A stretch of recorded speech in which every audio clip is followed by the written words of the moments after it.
The loudspeaker crackled overhead just as the second period bell rang. Jake Miller. Please report to the principal's office. The classroom went quiet. Heads turned. A few kids smirked. One boy whispered, "What did he do this time?" Jake sighed, sliding his beat-up backpack over one shoulder and avoiding eye contact. He could feel the heat rising to his cheeks as he walked past rows of desks covered in open textbooks and half-finished algebra problems. His sneakers squeaked against the linoleum floor, the sound of his exit echoing through the awkward silence. In the hallway, the echo of laughter chased him. He knew this routine too well. 3 tardies last week. 1 failed pop quiz in geometry. And now? Who knew? Maybe they were kicking him out for good this time. Honestly, it wouldn't surprise him. What's one thing that always pushes you forward, even when things get tough? It's a good question. Jake didn't have an answer yet, but he was about to find one.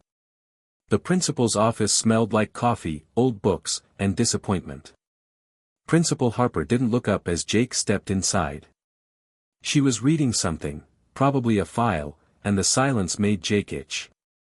Mrs. Harper finally closed the folder with a sharp snap and looked at him over her thin glasses.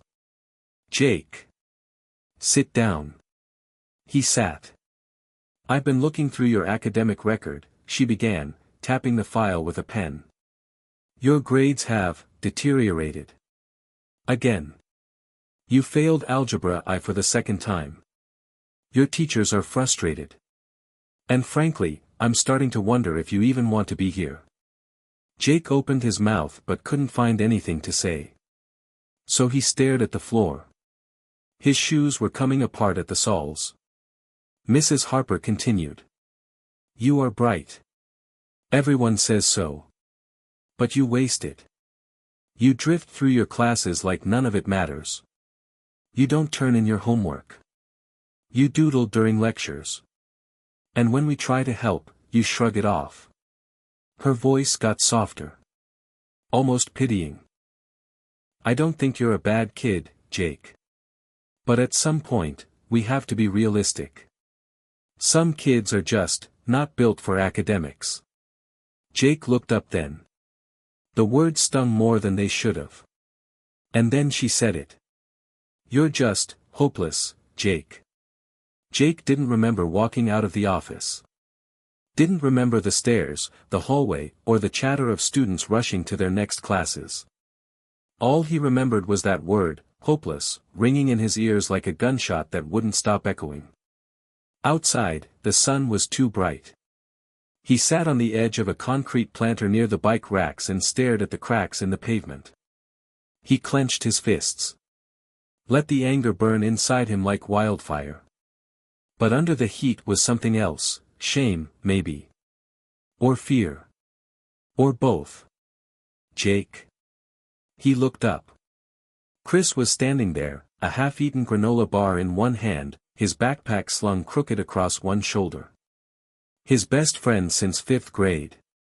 The only person who still talked to him like he was worth something. "I heard," Chris said, sitting beside him. "She really said that?" Jake nodded. "Damn," Chris muttered, then paused. "You okay?" Jake shrugged. "Does it matter?" Chris didn't answer right away. He took a bite of his granola bar, chewed, and swallowed before speaking again. "She's wrong." Jake snorted. "Yeah. Says the guy with straight A's and a perfect SAT score." "I study hard," Chris said. "You don't. But that's not the same thing as being hopeless." Jake didn't respond. He didn't know how to. The day dragged. Jake skipped 3rd period and wandered to the back of the library, hiding between the shelves like he used to in middle school when the world felt too loud. He flipped through random books, sci-fi, comics, old math textbooks with dusty covers, and eventually pulled one out with a torn spine, Mathematics and the Mind, Great Unsolved Problems. He didn't know why he chose it. Just a reflex. Something about the words unsolved and mind felt weirdly personal. As he sat cross-legged on the floor, flipping pages, one section caught his eye. The Loron conjecture. It sounded fancy. Mysterious. Like something from a movie. He read the opening lines. A theoretical function believed to be related to prime number distribution. Never formally proven or disproven. Jake frowned. The explanation was dense, littered with equations and abstract diagrams, but something about it clicked, not logically, but intuitively. He didn't understand it all, but it felt familiar. Like seeing a language you don't speak but can still somehow feel. Weird. Then, without thinking, he reached into his backpack and pulled out something he hadn't looked at in a while, a small, battered notebook. His dad's old notebook. The only thing he'd left behind before disappearing for good when Jake was 8. Most of it was gibberish to him. At least, it used to be. But now it looked like something else entirely. The scribbles. The formulas. The strange diagrams with circled numbers and question marks. One page in particular made his heart skip. A sketch of the same conjecture. The Loron conjecture. Handwritten, messy, but unmistakably the same. Jake blinked. Why was this in Dad's notebook? He turned the page. More symbols. Arrows. Notes in margins. A partial equation underlined twice with a note in red ink, try this with recursive integer sequences. Jake's breath caught in his throat. This wasn't just his dad's doodling. This was research. Real math. Serious math. And Jake had just stumbled into it by accident. Or maybe not by accident at all. Back in his room that night, Jake couldn't sleep. He lay awake staring at the ceiling, the notebook on his chest like a weight, thoughts swirling faster than he could catch them. For the first time in a long time, something stirred inside him. Not anger. Not fear. But curiosity. That spark he hadn't felt since he was a kid, building robots from cereal boxes and taking apart the family microwave just to see how it worked. Maybe the principal was right. Maybe he'd failed in every conventional way. But maybe that was because he didn't fit the box he was supposed to fit. And maybe, just maybe, this notebook, this problem, this path he hadn't meant to find. Maybe this was his chance to prove everyone wrong. Backhand index pointing right, hit subscribe and leave a comment with where you're watching from. This story might just spark a new beginning. What's one thing that always pushes you forward, even when things get tough? Jake had learned to disappear a long time ago. It started sometime around 2nd grade, when his dad left one night after a fight with his mom that shook the apartment walls. He remembered the sound of the door slamming, the silence that followed, and the dull ache in his chest when he realized no one was coming back for him. After that, Jake stopped raising his hand in class. Stopped talking to other kids unless they talked to him first.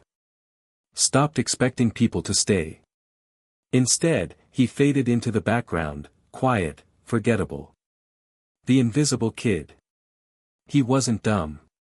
He picked things up fast when he cared. But most of the time, no one noticed whether he was even in the room. His teachers would say things like, he has potential, but he just doesn't apply himself. As if he were a puzzle missing half its pieces. As if the problem was him. And maybe it was.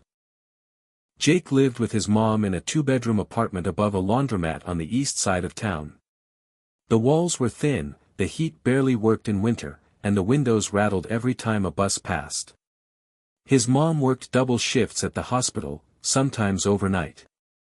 Most mornings, she'd be asleep by the time he left for school, and most nights, he ate dinner alone, canned soup, leftover pizza, or whatever he could microwave in under 5 minutes.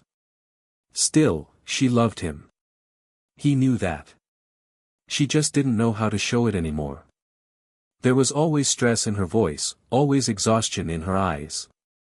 They didn't talk much about his dad. And they definitely didn't talk about Jake's grades. It was Chris who made school bearable. They met in 5th grade during lunch detention, Chris had punched a kid for calling Jake a waste of space. Jake didn't even know him then. But Chris sat down next to him afterward like they were old friends and said, "You're not a waste. He just has a tiny brain." That was it. That's how it started. Chris came from a completely different world. His dad was a physics professor, his mom an architect. Their house had bookshelves taller than Jake, and they always had dinner together at 6 o'clock sharp, like something out of a TV show. But Chris never made Jake feel small. Never acted like he was better. He helped with homework when Jake needed it. Covered for him when he was late. Pulled him out of dark moods when the weight of the world got too heavy. "You're not broken," he'd say. "You're just different wired." But being different wired didn't help when you were failing algebra. Or when your teacher sighed every time you walked into class. Or when your classmates snickered as your name got called to the principal's office, again. By the time he was 16, Jake had fully embraced his role as the underachiever. The ghost. The guy people ignored until he messed up, and then blamed when things went wrong. Nobody expected anything from him. And honestly, that was easier. Until the notebook. That night, after finding the Laurent conjecture in both the library book and his dad's journal, Jake stayed up reading every page like it was a secret message from another life. His dad had scribbled ideas, half-finished proofs, theories that referenced names Jake had only seen in passing: Ramanujan, Euler, Riemann. It was like reading someone else's obsession. But something about it felt weirdly familiar. Not just the handwriting or the drawings, but the rhythm of it. The way each problem seemed to spiral inward, begging to be understood. Jake didn't understand most of it, not yet. But one thing was clear. His father had been working on something big. And now it was in Jake's hands. At school the next day, Jake didn't tell anyone. Not even Chris. He carried the notebook in his backpack like a secret weapon, running his fingers along its frayed edges every time he opened his locker. It made the day feel different, like he had a purpose, even if he didn't know what it was yet. In math class, he didn't daydream. He didn't doodle. Instead, he looked at the problems on the whiteboard and, for the first time in months, tried. The teacher, Miss Patel, raised an eyebrow when Jake answered a question correctly. The class stared at him like he'd just spoken fluent Latin. Jake kept his head down. He didn't want praise. He wanted more. That afternoon, Jake cornered Chris by the vending machines. He finally told him about the notebook, the problem, the connection to the Laurent conjecture. Chris blinked. "Wait, the Laurent conjecture?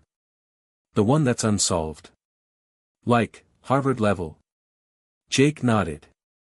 "I don't know why it's in my dad's stuff. But he was working on it. And I think I want to finish what he started." Chris stared at him, wide-eyed. "Dude. That's insane. Like, genius-level insane." Jake didn't smile. "I'm not saying I can do it. But I have to try. I need to try." Chris nodded slowly. "Okay. Then I've got your back." And for the first time in a long time, Jake didn't feel invisible. That night, Jake opened the notebook again. He looked at the first page. The date was faded, but the ink still sharp. "If someone finds this, and you understand it, then maybe you're not so different from me, Dad." Jake stared at the words for a long moment. Then he picked up a pencil. And began to work. The numbers didn't make sense. At least, not at first. Jake sat at his desk under the dim yellow light of his bedroom lamp, flipping through page after page of his dad's notebook. Each one was a storm of ink, symbols scattered across margins, formulas bleeding into diagrams, red arrows and question marks drawn with almost frantic energy. Like a mind racing faster than the hand could keep up. Some pages were barely readable, water stains, faded ink, smudges where the graphite had blurred over time. Others looked more like art than math. Jake traced a line with his finger where two seemingly unrelated equations were connected by a hastily drawn lightning bolt. It was wild. Disorganized. Messy. But it wasn't random. He could feel that much. The first few nights were all the same. He'd stay up late after his mom went to sleep, staring at pages until the lines blurred. At first, it just made his head hurt. Then, something shifted. He started seeing patterns. One night, he paused on a section near the back of the notebook labeled Series Divergence Patterns, Recursive Index Theory. Jake didn't know what that meant. But the diagram beneath it was fascinating, two spirals, side by side, one growing outward and the other folding in. It looked like something from a sci-fi movie. But beside it was a note, hastily scribbled. Symmetry implies something is missing. Test inverse sums.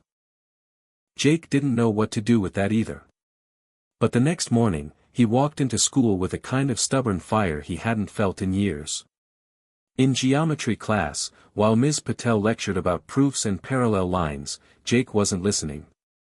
He had his dad's notebook open in his lap under the desk, shielded behind his binder. The margins were already full of scribbles, his own this time. Notes, arrows, question marks. New layers of chaos added to the old. His mind wasn't on angles or isosceles triangles.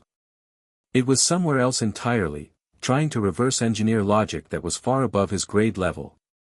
Still, every now and then, a thread would click into place. It was like trying to read in the dark, but catching a flash of lightning through the window, just long enough to see where you were. That afternoon, in the back of the library again, Jake hunched over one of the old-school Chromebooks, searching phrases he'd written down from the notebook. Laurent series application in prime sequence. Recursive function loops in number theory. Modular symmetry and divergence. He didn't understand most of what came up. Half the search results were in academic journals or written by professors with PhDs. But he read anyway. Line by line. He Googled every word he didn't know. He even started watching YouTube lectures from MIT. The weirdest part? It started to make sense. Slowly. Like learning a new language. Every page he translated gave him a new way to look at the next. And somewhere in that whirlwind of confusion and discovery, it hit him. He wasn't stupid. That night, Jake brought his notebook over to Chris's house. The Miller's apartment was loud with the hum of traffic and the occasional rattling pipes. Chris's house was quiet, clean, and smelled like lemon-scented candles and books. Chris's parents were upstairs. His little sister was at a sleepover. It was just them at the kitchen table, surrounded by snacks and stacks of paper. Jake spread out the notebook and some notes he'd copied by hand. Chris leaned in. "Okay, walk me through it," Chris said. Jake hesitated. "I don't really know what I'm doing yet." Chris smiled. "Yeah, but you're doing it." Jake took a deep breath. "Alright, so, this section here. It's something my dad wrote about recursive loops and symmetry. I think he was trying to map out a numeric behavior based on prime distribution." Chris blinked. "That's a sentence I wasn't expecting tonight." Jake chuckled nervously. "I don't know. It's hard to explain. But the idea is that if you treat certain irrational patterns as part of a recursive loop, you can build a case for convergence, like solving a puzzle backward." Chris stared at the page for a moment. "Is this what that Laurent thing is about?" Jake nodded. "Kind of. I think this is part of it. Not the solution, but maybe a step toward one." Chris leaned back in his chair and exhaled. "Dude. That's crazy. And awesome. And also, I think I understood like 40% of what you just said." Jake smiled for real this time. "That's more than I thought I'd understand when I started." Later that night, as Jake biked home through the cool air and empty streets, he thought about how far he'd come in just a few weeks. It wasn't much. He didn't have answers. He didn't have recognition. And he still wasn't doing great in school, his grades hadn't magically fixed themselves. But something had changed. He was trying. For the first time in years, he cared. And more importantly, he believed. Not in the system. Not in the teachers who had already written him off. Not even in the idea that he had to become someone else. He believed in the work. In the strange, beautiful, maddening scribbles that filled the margins of a notebook left behind by a man he barely remembered. A few days later, Jake stayed behind after class. Ms. Patel looked up from her desk, surprised. "Everything okay, Jake?" He hesitated. "Can I ask you something? About series convergence and irrational primes?" Her eyebrows shot up. "Sure." And just like that, a new thread was pulled. A teacher who thought he'd given up now saw a different Jake. One who didn't want handouts. Just clarity. And though he still felt like a stranger in a world full of geniuses, Jake was starting to realize something. He didn't have to be like them to belong in the room. He just had to stay in it. Jake stared at the whiteboard. It was covered in numbers, some his father's, slashed across with red markers, boxed in green, looped in blue. The chaos looked like something out of a crime show, where the genius detective connects the dots no one else can see. Except Jake wasn't a detective. And this wasn't fiction. This was real. This was math. And this was a problem that had never been solved. It had started with a question. The kind that didn't seem so heavy when he first asked it. What if the Laurent conjecture isn't about proving a single statement, but revealing a pattern that no one's noticed before? The idea had hit him while flipping back and forth between his dad's notes and an online lecture from Stanford on converging series. There were too many similarities in the sketches, too many references to irrational primes, recursive decay, and modular symmetry. Jake didn't know what all those things meant, not fully. But they showed up again and again.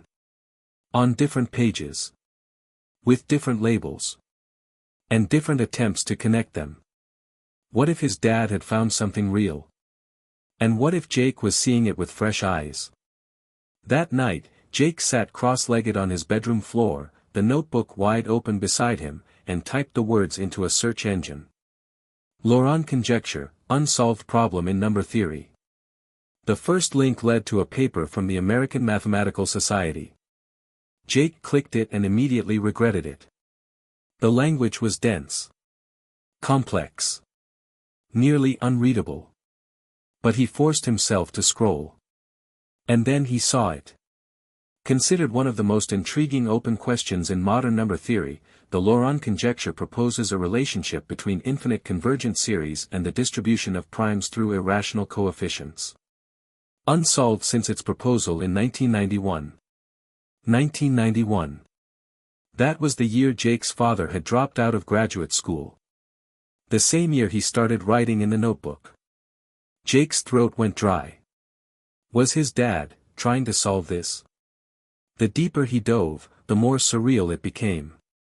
Harvard had published papers on it.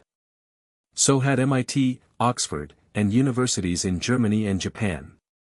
Some of the brightest mathematical minds in the world had spent decades poking at this problem. And none of them had cracked it. Jake leaned back in his chair, stunned. He was 16. Failing high school math. Living in a small apartment above a laundromat. What was he doing in this conversation? The next day, Jake asked Chris to meet him behind the gym after school. "You're not gonna believe this," Jake said, pulling the notebook out of his backpack like it was a holy artifact. Chris raised an eyebrow. "You figured it out already?" Jake laughed. "Not even close. But look." He handed Chris a printed copy of one of the academic articles he'd found. Chris skimmed it quickly, eyes widening as he reached the highlighted parts. "This is the Laurent conjecture." Jake nodded. "Yeah. It's kind of famous." People way smarter than me have been trying to solve it for 30 years. Chris looked from the paper to the notebook. And your dad was working on it? Jake pointed to a page where a partial equation mirrored one from the journal. See this? It's almost the same formulation. Except my dad was approaching it from the perspective of recursive primes instead of standard sequence convergence. It's different. Original. Chris blinked. So you're telling me, your dad might have been onto something? Jake shrugged. I don't know. But he definitely wasn't just scribbling random numbers. He was chasing this. And now. He didn't finish the sentence. Chris did. And now you're picking up where he left off. That night, Jake didn't sleep. He couldn't. His brain was lit up like fireworks, pieces flying in all directions, crashing into ideas, theories, questions. What if this wasn't just his dad's project? What if it was a message? A legacy? Something unfinished, left behind like a torch waiting to be picked up. He didn't know what he'd find at the end of this road. But for the first time in his life, he wanted something so badly it made his chest ache. The next morning, Jake did something he hadn't done all year. He raised his hand in math class. Ms. Patel blinked. Yes, Jake. I was wondering, Jake said, trying to keep his voice calm, do you have any books on advanced number theory? Maybe something about unsolved problems? The whole class turned to look at him. Someone muttered, who is this kid? But Ms. Patel didn't laugh. She stared at him for a moment. Then she smiled. I might have a few suggestions. After class, she pulled him aside. I've noticed a change in you, she said gently. You've been focused lately. Driven. And you're asking good questions. Jake nodded. I've been working on something. I think it's important. Can I ask what it is? Jake hesitated. It's a math problem. A really hard one. I don't know if I'll ever solve it. Ms. Patel looked at him carefully. Good. Because those are the only ones worth trying to solve. Then she handed him a book from her personal shelf. Unsolved Problems in Modern Mathematics. Jake took it like it was made of gold. That weekend, Jake turned his room into a war zone. Sticky notes on the wall. Pages of calculations taped beside his mirror. Notebook stacked on the desk. 1 cup of coffee. 2 cups. 3. He wasn't chasing a grade anymore. He wasn't trying to prove something to his school. Or even his mom. He was trying to understand the mind of his father. The man who had disappeared, leaving behind only chaos. And in that chaos, maybe brilliance. Jake didn't know if he'd ever solve the Laurent conjecture. But he was finally beginning to see. This wasn't about being a genius. It was about refusing to quit. About finding clarity in the mess. About learning to see the pattern in a world that had always made him feel broken. And maybe, just maybe, turning that pattern into something beautiful. Jake hovered over the keyboard for 10 minutes before finally hitting send. The email was short, careful, and anonymous. Subject: Unusual observations related to the Laurent conjecture. Dear Dr. Adler. I recently came across a set of ideas and patterns that may offer a new angle on the Laurent conjecture, particularly in relation to recursive prime distributions. I would be grateful for your thoughts. I've attached a summary.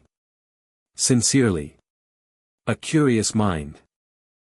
He used a throwaway Gmail address, miller.j.theory@gmail.com. No school. No name. Just the work. Dr. Benjamin Adler was a theoretical mathematician at Stanford.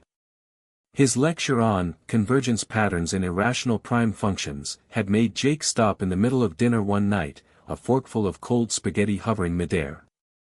It was the first time Jake had heard someone say something that matched the scribbles in his dad's notebook. This guy might understand. He might even validate it. But more importantly, he might rip it to shreds. Jake's heart pounded in his ears. He felt stupid. What was he thinking, sending university-level math to an actual professor? What if it's nonsense?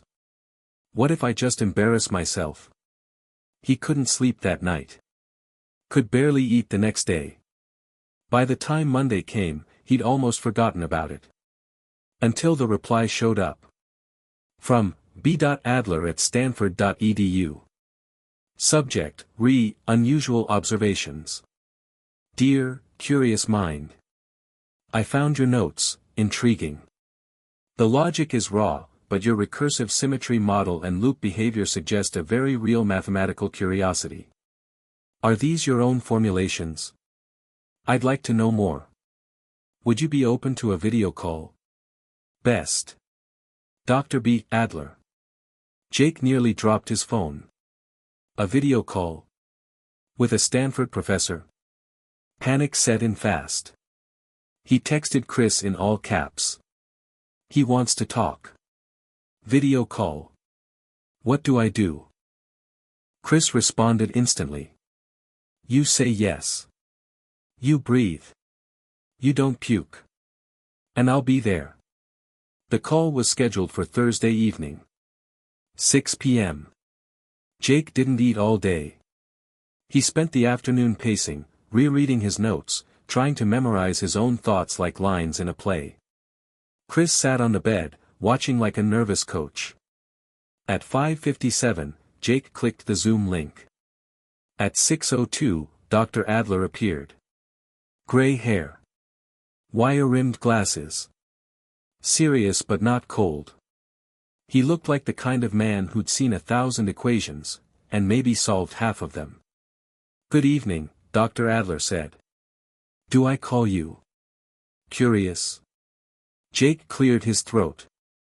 Jake. You can call me Jake. Dr. Adler nodded. Fair enough. Jake, let's get right to it. Your notes, specifically your pattern on prime mirror convergence, where did you learn that approach? Jake swallowed. I didn't. I found it, well, my dad left behind some notebooks. I've been studying them. And trying to connect them with what I've been learning. There was a pause. A high school student, Adler said quietly. Interesting. Jake braced for the condescension. It didn't come. Instead, Adler smiled faintly. Well, Jake. You've certainly stumbled into the deep end. For the next 45 minutes, Jake talked math. Real math. He shared screen, walked Adler through diagrams, tried his best to explain his dad's logic, and where his own ideas had started to split off. He fumbled some words. Lost his train of thought once.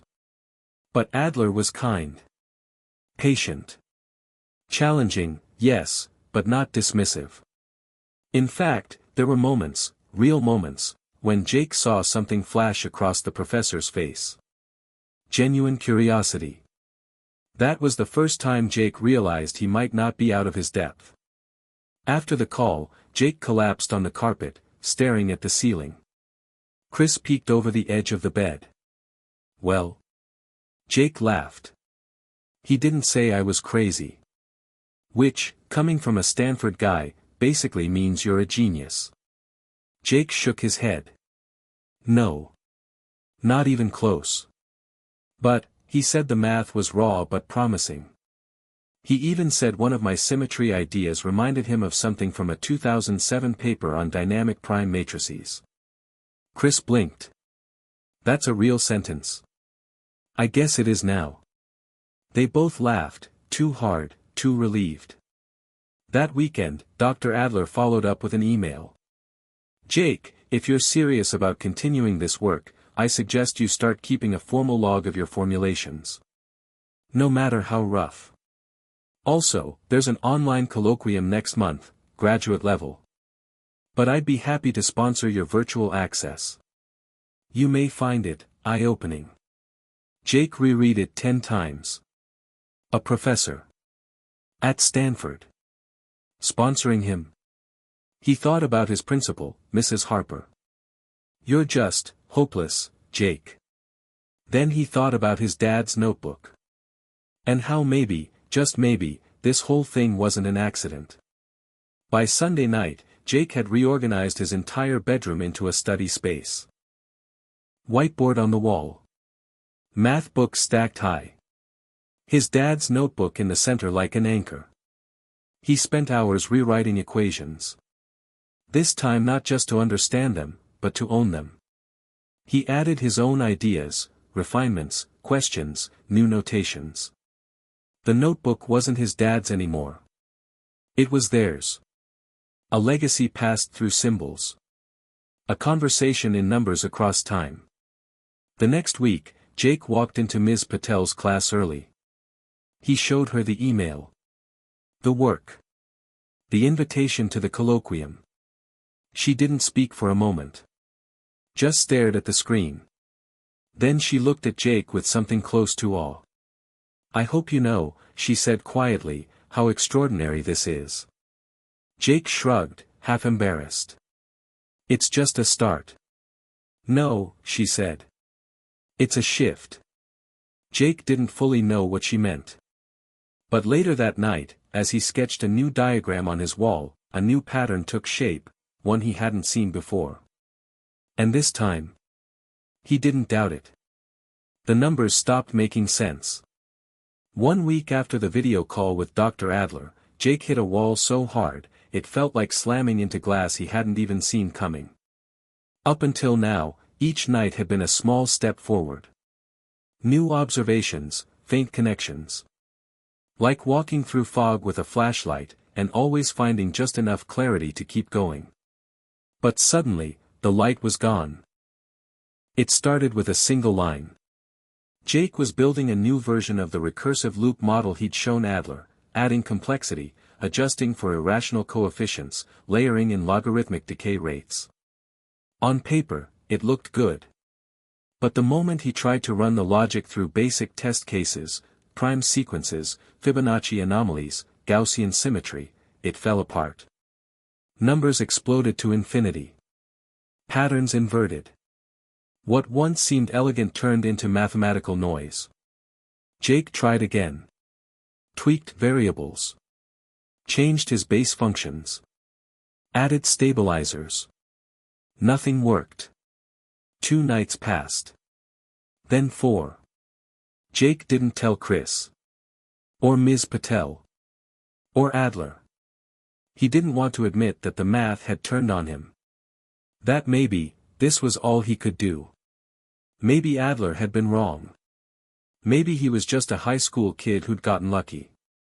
Who'd copied something clever without ever really understanding it. The notebook sat open on his desk, pages fluttering from the window breeze like they were mocking him. He stayed up till 3 a.m. one night, scribbling the same 3 equations over and over again. Pages crumpled. Pens ran dry. At one point, he stared at the ceiling and whispered, "I can't do this." The words hit like a gut punch. Because part of him believed them. Maybe Mrs. Harper had been right all along. Maybe hopeless wasn't an insult. Maybe it was just math. On Friday, Chris found him in the library with bloodshot eyes and a half-eaten granola bar for breakfast. "Dude," Chris said, sitting down across from him, "you look like you've been fighting demons." Jake didn't answer. He was staring at a half-solved proof that hadn't moved in days. Chris peeked over. "Still stuck?" Jake nodded. "How long?" 5 days. Chris blinked. "That's almost impressive." Jake let out a joyless laugh. "I feel like the math is fighting back," he said. "Like every time I get close, it changes shape. It's like it knows I don't belong." Chris frowned. "You ever think that's part of it?"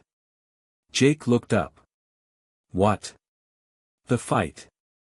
Maybe it's not supposed to come easy. I mean, come on, you're literally trying to solve a thing that Harvard people can't solve." Jake leaned back, rubbing his eyes. I thought I was doing something. But now I feel like I'm just copying smart people and hoping it sticks. Chris leaned forward. Jake, even knowing what to copy takes a kind of intelligence. And pushing through it when it starts pushing back. That's not something most people do.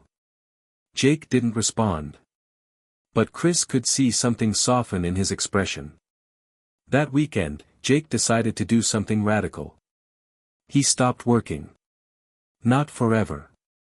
Just for one weekend. He put the notebook in a drawer. Turned off the YouTube lectures. Let the whiteboard stay empty. He rode his bike across town with Chris. Played video games. Ate real food. Slept a full 8 hours. He did normal teenage things. And somewhere in that silence, something unexpected happened. On Sunday afternoon, Jake was sitting on the porch with a sketchpad, not math, just doodling, when his brain lit up with a thought. A weird one. A question he hadn't considered. What if he'd been trying to balance the recursive loop too early in the sequence? What if the instability was the point? He dropped the pencil. Ran inside. Threw open the drawer. Notebook. Whiteboard. Calculator. Google. 2 hours later, he had something new. It didn't work completely, but it didn't blow up either. The equations, bent. They didn't break. It was messy. It needed refinement. But it was alive. That night, Jake wrote his first full-page formulation from scratch. His. Not his dad's. Not Adler's. Not something he copied.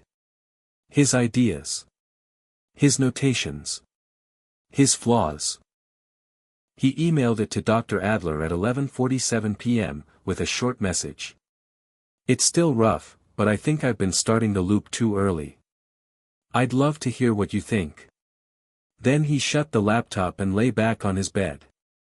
For once, not afraid of the silence. Monday morning, Jake got to school early. Ms. Patel hadn't even arrived yet. He walked into the empty classroom and looked at the board. He picked up a marker. And slowly, quietly, without anyone watching, he rewrote his loop model. One line at a time. It wasn't perfect. But it wasn't hopeless either. That afternoon, an email popped up. From B. Adler at Stanford.edu. Subject, Recursive Pattern Revision. Jake. You're onto something. The delay in recursive decay functions might explain the divergence at prime irrational intersections. I'll run a few simulations on my end. Keep going. Adler. Jake closed his eyes. Smiled. And whispered to himself, yeah. I will. The first sign that something was wrong came in whispers. It started in the hallway. You hear about Jake Miller? Yeah, supposedly some math genius now. Total BS. Probably faked it. At first, Jake ignored it. High school was full of noise. People talked. People hated. It didn't matter. Until it did. One Wednesday, Jake walked into Ms. Patel's class early, like he usually did. He liked the silence. It was when his brain worked best. But this time, something was different. His seat, his usual spot by the window, had been scribbled on. In permanent marker. Fake genius. Jake froze. He stared at it for a long second, then slowly sat in a different seat. His throat burned. That night, Jake told Chris. I don't even care, Jake lied, tossing a crumpled worksheet into the trash. Chris looked up from his cereal. Yeah, you do. Jake slumped into the chair across from him. I thought people didn't even notice me. Now they hate me. Chris set the spoon down. People don't hate you, Jake. They hate what you remind them of. Jake raised an eyebrow. You remind them that it's possible to come back from the bottom. To do something big. And not everyone wants to see that. It freaks them out. Jake exhaled. I just want to do the work. That's it. Chris nodded. Then do it. And screw the rest. But the noise got louder. Someone created a fake Instagram account. @Jake the Fake. They posted a screenshot of Jake's Zoom call with Dr. Adler, grainy and edited, with a caption. Trying to look smart for college apps face with tears of joy. Jake had no idea who took the screenshot. Or how they got it. The comments were brutal. He probably stole that notebook from someone. Is this the same kid who failed Algebra 1 twice? LMAO, he thinks he's good while hunting. Jake didn't go to school the next day. Ms. Patel called his mom. Then she called Jake. They met at the library, after school hours. Ms. Patel didn't smile when he walked in. Who has access to your work? She asked. Jake sat down slowly. No one. Just you, Chris, and Dr. Adler. She nodded, arms crossed. Someone is trying to discredit you. I've reported the online harassment. But Jake, this is part of what happens when people break patterns. Jake blinked. What do you mean? You weren't supposed to be good at this, she said quietly. Not in their eyes. You were labeled. You were counted out. And now you're rewriting the rules. People don't like it when rules change. Jake looked down. I just want them to stop. Ms. Patel's voice softened. They won't. Not right away. So you have to decide something. He looked up. Do you stop working to make them comfortable? Or do you keep going and let the work speak for itself? Jake chose the work. But he stopped showing it around. He wrote in private. Reviewed Adler's emails at night. Drew patterns in notebooks with no names on the covers. He changed his workspace. Backed up everything twice. Stopped using school Wi-Fi. He learned to protect his ideas. It felt paranoid. But it also felt necessary. Then came the quiz. It was a standard pre-calc exam. Nothing fancy. But Jake aced it. Ms. Patel handed it back with a small smile and a quiet, nice job. That afternoon, the principal called him to the office. Jake, Mrs. Harper said, folding her hands on the desk. I've had a report from another teacher that you may be receiving outside help. Jake stared. What kind of help? Well, she said slowly, this sudden improvement in math. Some have found it suspicious. Especially considering your history. Jake clenched his fists. So I cheat now, too? We're not accusing you. Just asking questions. Jake stood up. You never asked questions when I was failing, he said. Why start now? Then he walked out. That night, he sat at his desk, notebook open, but he couldn't focus. The math was blurry. The lines spun. Everything felt heavier now. Not just the work, but what it meant. He looked at his dad's notebook. Flipped to a page he hadn't read in a while. There, in shaky handwriting at the bottom of the margin, were 5 words. Let the work prove you. Jake stared at it for a long time. He didn't know when his dad wrote it. Or why. But tonight, it hit different. He picked up his pen. And wrote until sunrise. By the end of the week, Jake submitted a new formulation to Dr. Adler, tighter, cleaner, more structured. The reply came the next morning. Jake, your adjustment is brilliant. I've shared the idea with a colleague in Berlin who's also studying prime divergence behavior. He's intrigued. Let's set up a 3-way call next week. Jake sat there, blinking at the screen. Someone in Germany wanted to talk to him.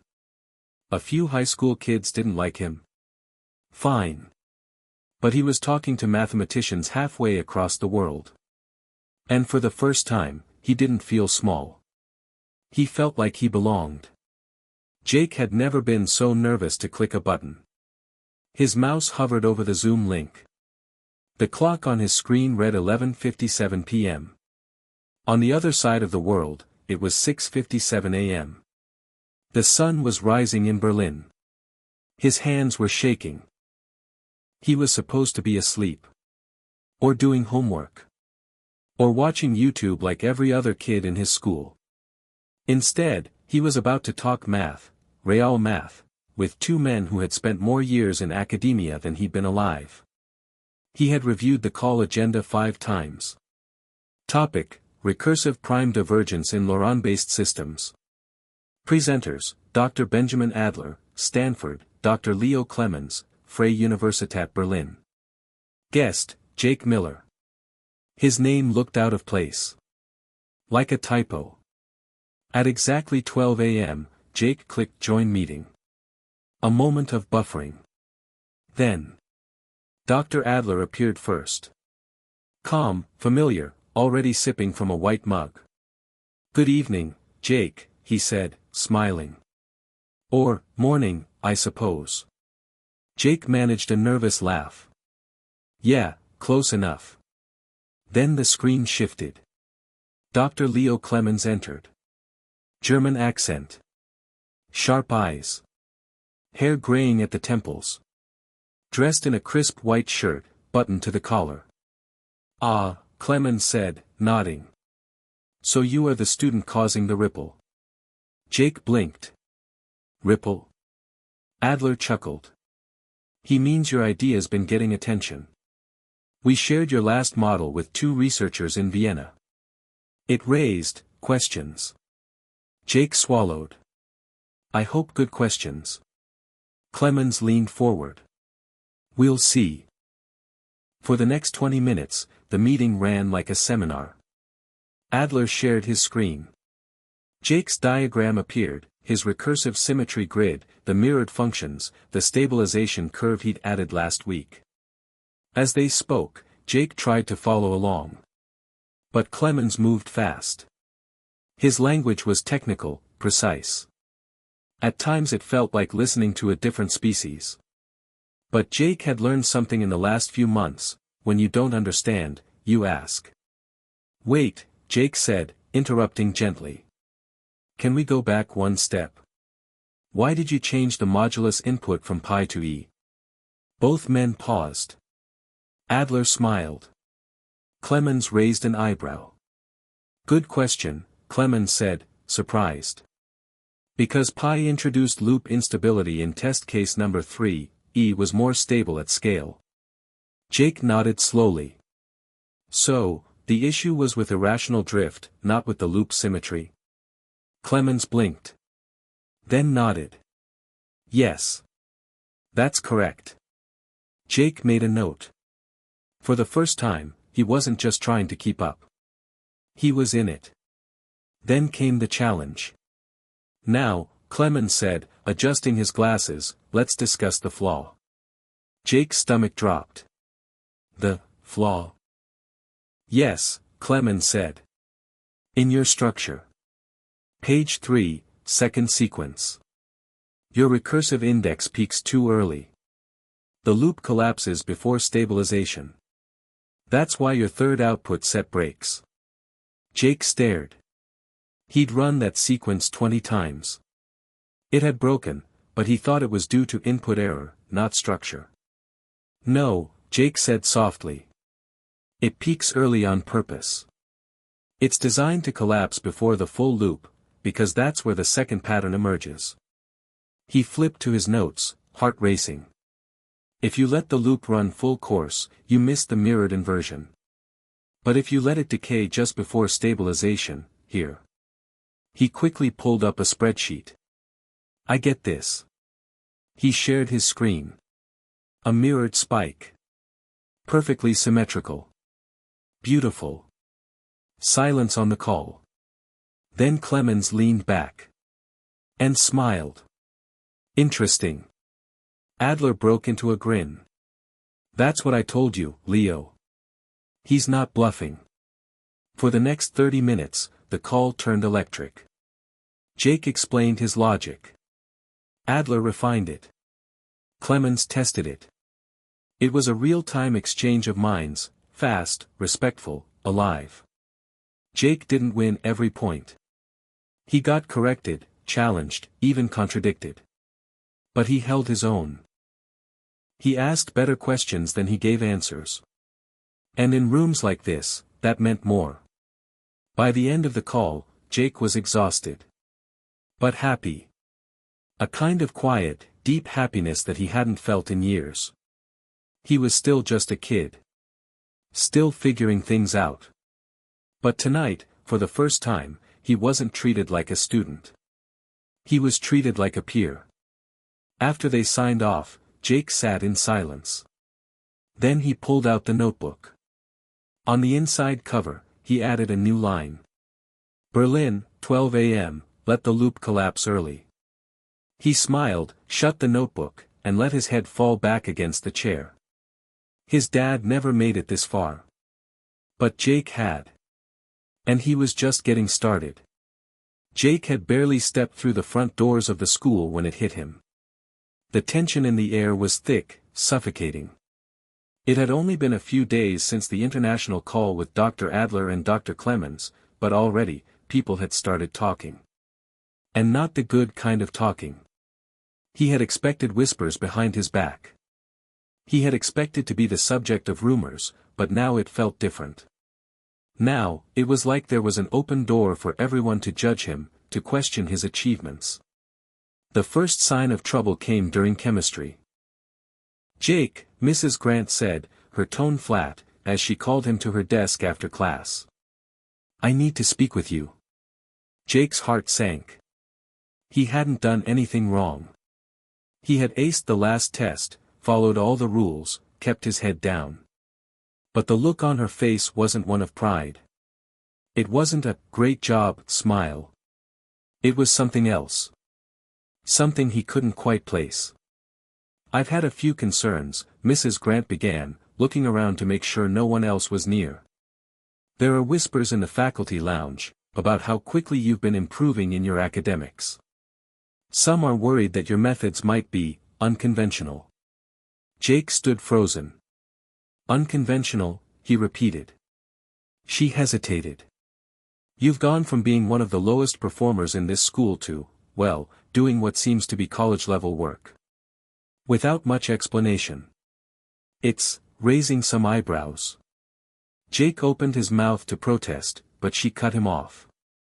I don't want to make assumptions, Jake, but we're required to report any suspicious activity, especially when it comes to academic honesty. Jake's blood ran cold. Suspicious? Her eyes softened, but she still seemed uncomfortable.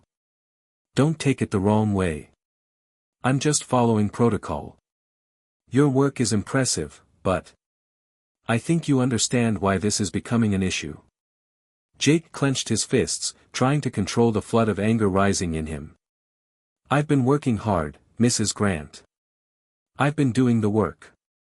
I'm not cheating. I'm not lying. She nodded slowly, her eyes sympathetic but firm. I know you're capable, Jake. But the others, she sighed. I'll be honest. There are people in the administration who are concerned. As he walked out of the classroom, Jake felt the weight of the world on his shoulders. It wasn't just Mrs. Grant. It was the whole school. The whispers. The rumors. The doubts. He had worked so hard. But all it took was a few people questioning his ability for the whole system to start crumbling. Jake's phone buzzed in his pocket. Chris. Jake didn't even check the message. He knew exactly what it would say. How'd it go? He typed quickly. Not great. They think I'm cheating. He could feel the anger building inside of him. That afternoon, Jake found himself sitting in front of the one person he was beginning to fear more than anything, Principal Harper. Her office felt even colder today than usual. Jake, she began, not even bothering to offer him a seat, I've heard some troubling things. About your work. Specifically, how you've been, advancing academically at a rate that is, frankly, unexplainable. Jake swallowed hard, trying to keep his composure. Let me make it clear, Jake. I'm not accusing you of anything, but I'm concerned. We need to understand how this happened. How you went from barely passing your classes to completing complex mathematical theories at a level that even college professors find impressive. Jake's mind raced. I did the work. I earned it. No shortcuts. Just math. Just thinking. Harper's eyes hardened. I don't think you understand the severity of this. If there's any chance you've received outside assistance, if there's any proof that you've cheated, we will have no choice but to take disciplinary action. Jake's heart was pounding. I haven't cheated. I'm not lying. But how can we be sure, she pressed. How do we know this isn't some elaborate scheme? We've never seen you show this kind of ability before, Jake. It's unnatural. Jake took a deep breath, trying to stay calm. This wasn't fair. He had worked so hard. But these people didn't see it. They couldn't see past their own preconceived ideas of who he was. I didn't cheat, Jake said, voice shaking but firm. I've been doing this for months. And you can check my work. You can check every single piece of it. I didn't cheat. Harper stared at him for a moment, as if considering his words. Then she sighed. I hope for your sake that's true, Jake. Because if it's not, the consequences will be severe. Jake didn't speak to anyone for the rest of the day. He walked through the halls with his head down, not looking at anyone. The whispers followed him like a shadow. He could hear them, feel them, even when they were silent. Jake Miller. Fake genius. He's lying. By the time he got home, the weight of it all was unbearable. Chris texted again. You okay? Jake didn't answer right away.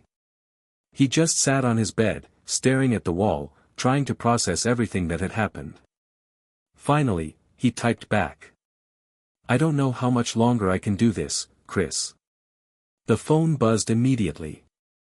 Listen to me, Jake. Don't let them win. Keep doing the work. Keep proving them wrong. Jake stared at the screen. That was all he could do. Prove them wrong. Jake barely slept the night before. He'd known it was coming.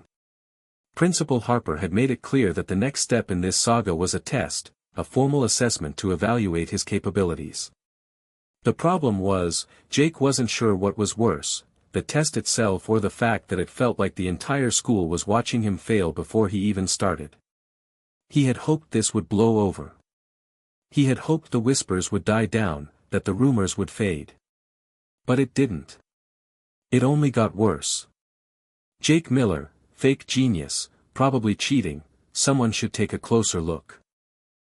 Those words echoed in his mind as he sat in front of his desk the night before the test. His textbooks and notes were scattered around, but he couldn't focus. He couldn't block out the fear, the doubt, the suffocating weight of everyone's expectations. The doorbell rang. Jake's heart skipped a beat. It was his dad. He hadn't seen much of him lately. His dad was always working late at the garage, coming home just to sleep, barely saying a word. But tonight was different. Tonight, his dad came in and sat down next to him without a word. The silence stretched for a while. Jake didn't dare speak first. You all right, kid? His dad asked, finally. Jake let out a long, exhausted sigh. I don't know. They're making me prove myself. They think I'm faking it. His dad looked at him with those tired eyes, those same eyes that had been on Jake's side through thick and thin, even when things were tough. Even when Jake was younger and school didn't seem to understand him. Don't let them get to you, his dad said simply. You've been working hard. You've got what it takes. Jake didn't feel convinced. It's not that simple. They think I'm cheating. They think I'm lying. They don't believe me, Dad. His dad nodded, rubbing his chin thoughtfully. I don't know about them. But I do know this, you've got something special. You've always had it. Now it's just up to you to prove it. The next day, Jake walked into the principal's office feeling like he was about to step onto the battlefield.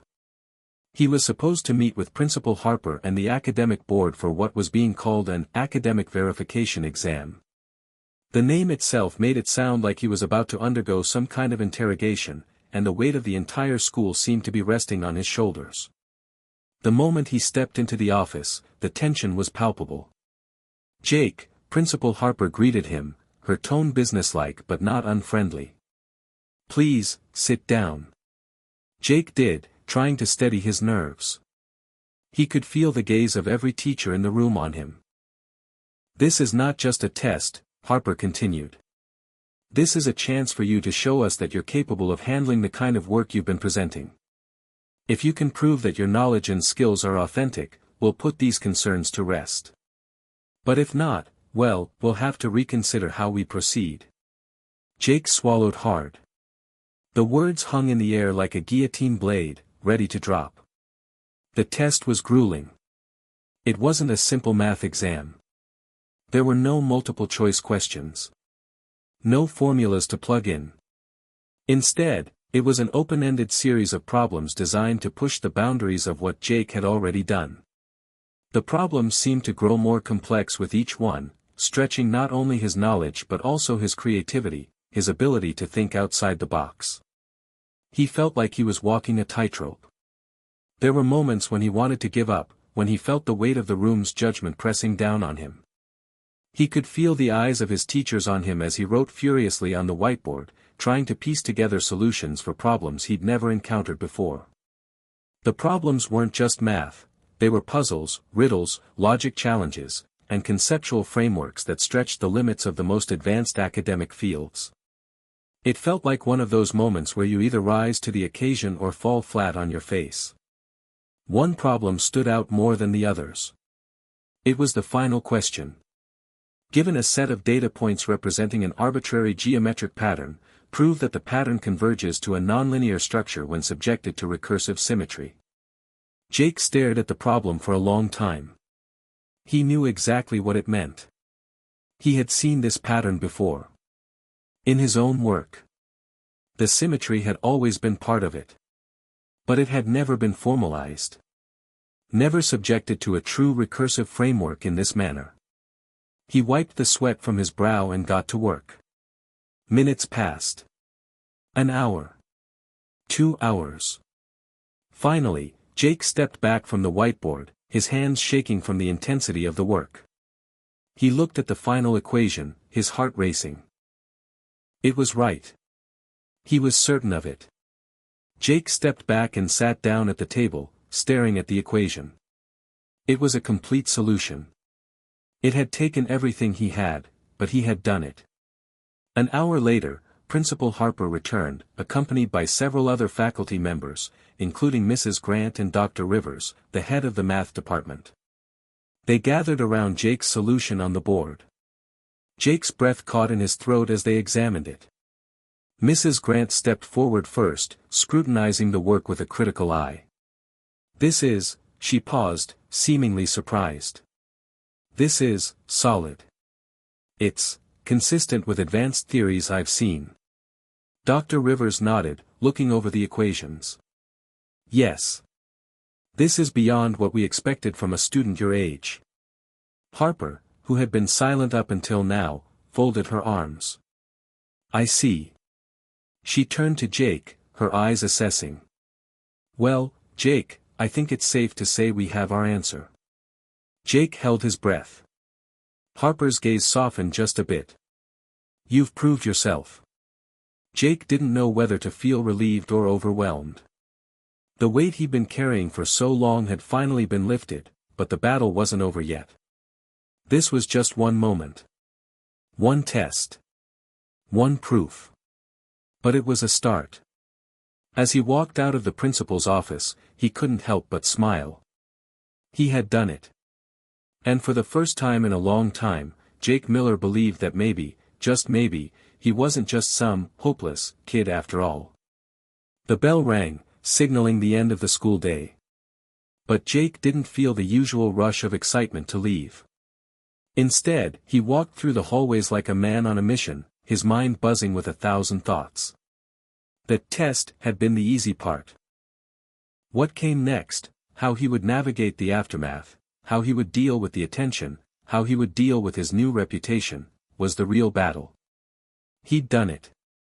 He'd proven himself.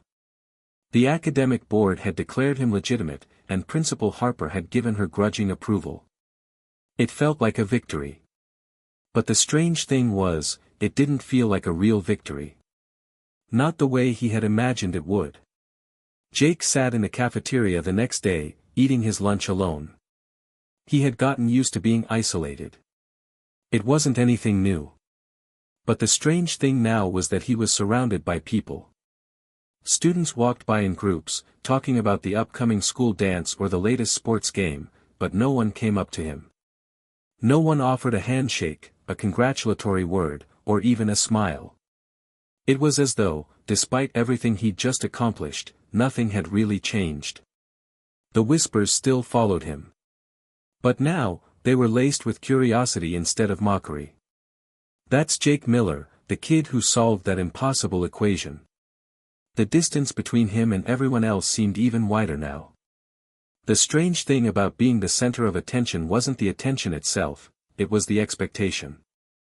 People expected Jake to be some kind of prodigy. Some genius. Some untouchable figure who could solve any problem. But what they didn't understand was that Jake was just a kid who'd spent hours, days, weeks locked in his room trying to solve problems. He wasn't a superhero. He was just Jake. That afternoon, as Jake walked home, he received a text from Chris. "Hey, you good? I heard what happened. You really showed them." Jake stared at the screen for a moment before typing back, "Yeah, I did. But, it doesn't feel like anything's changed. People still look at me like I'm some freak." Chris's reply came almost instantly. "Don't worry about them. You know what you've got. And if anyone's got a problem with it, that's their issue, not yours." Jake leaned against the brick wall of his house and sighed. Chris was right, in theory.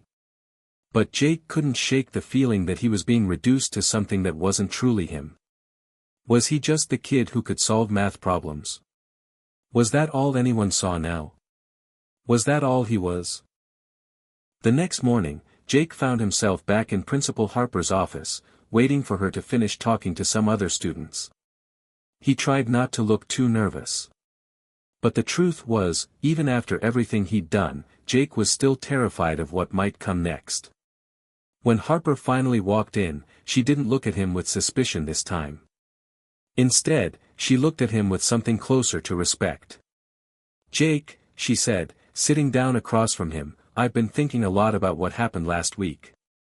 You did what no one expected. And that's not something we can ignore." Jake stayed silent, unsure of where this conversation was going.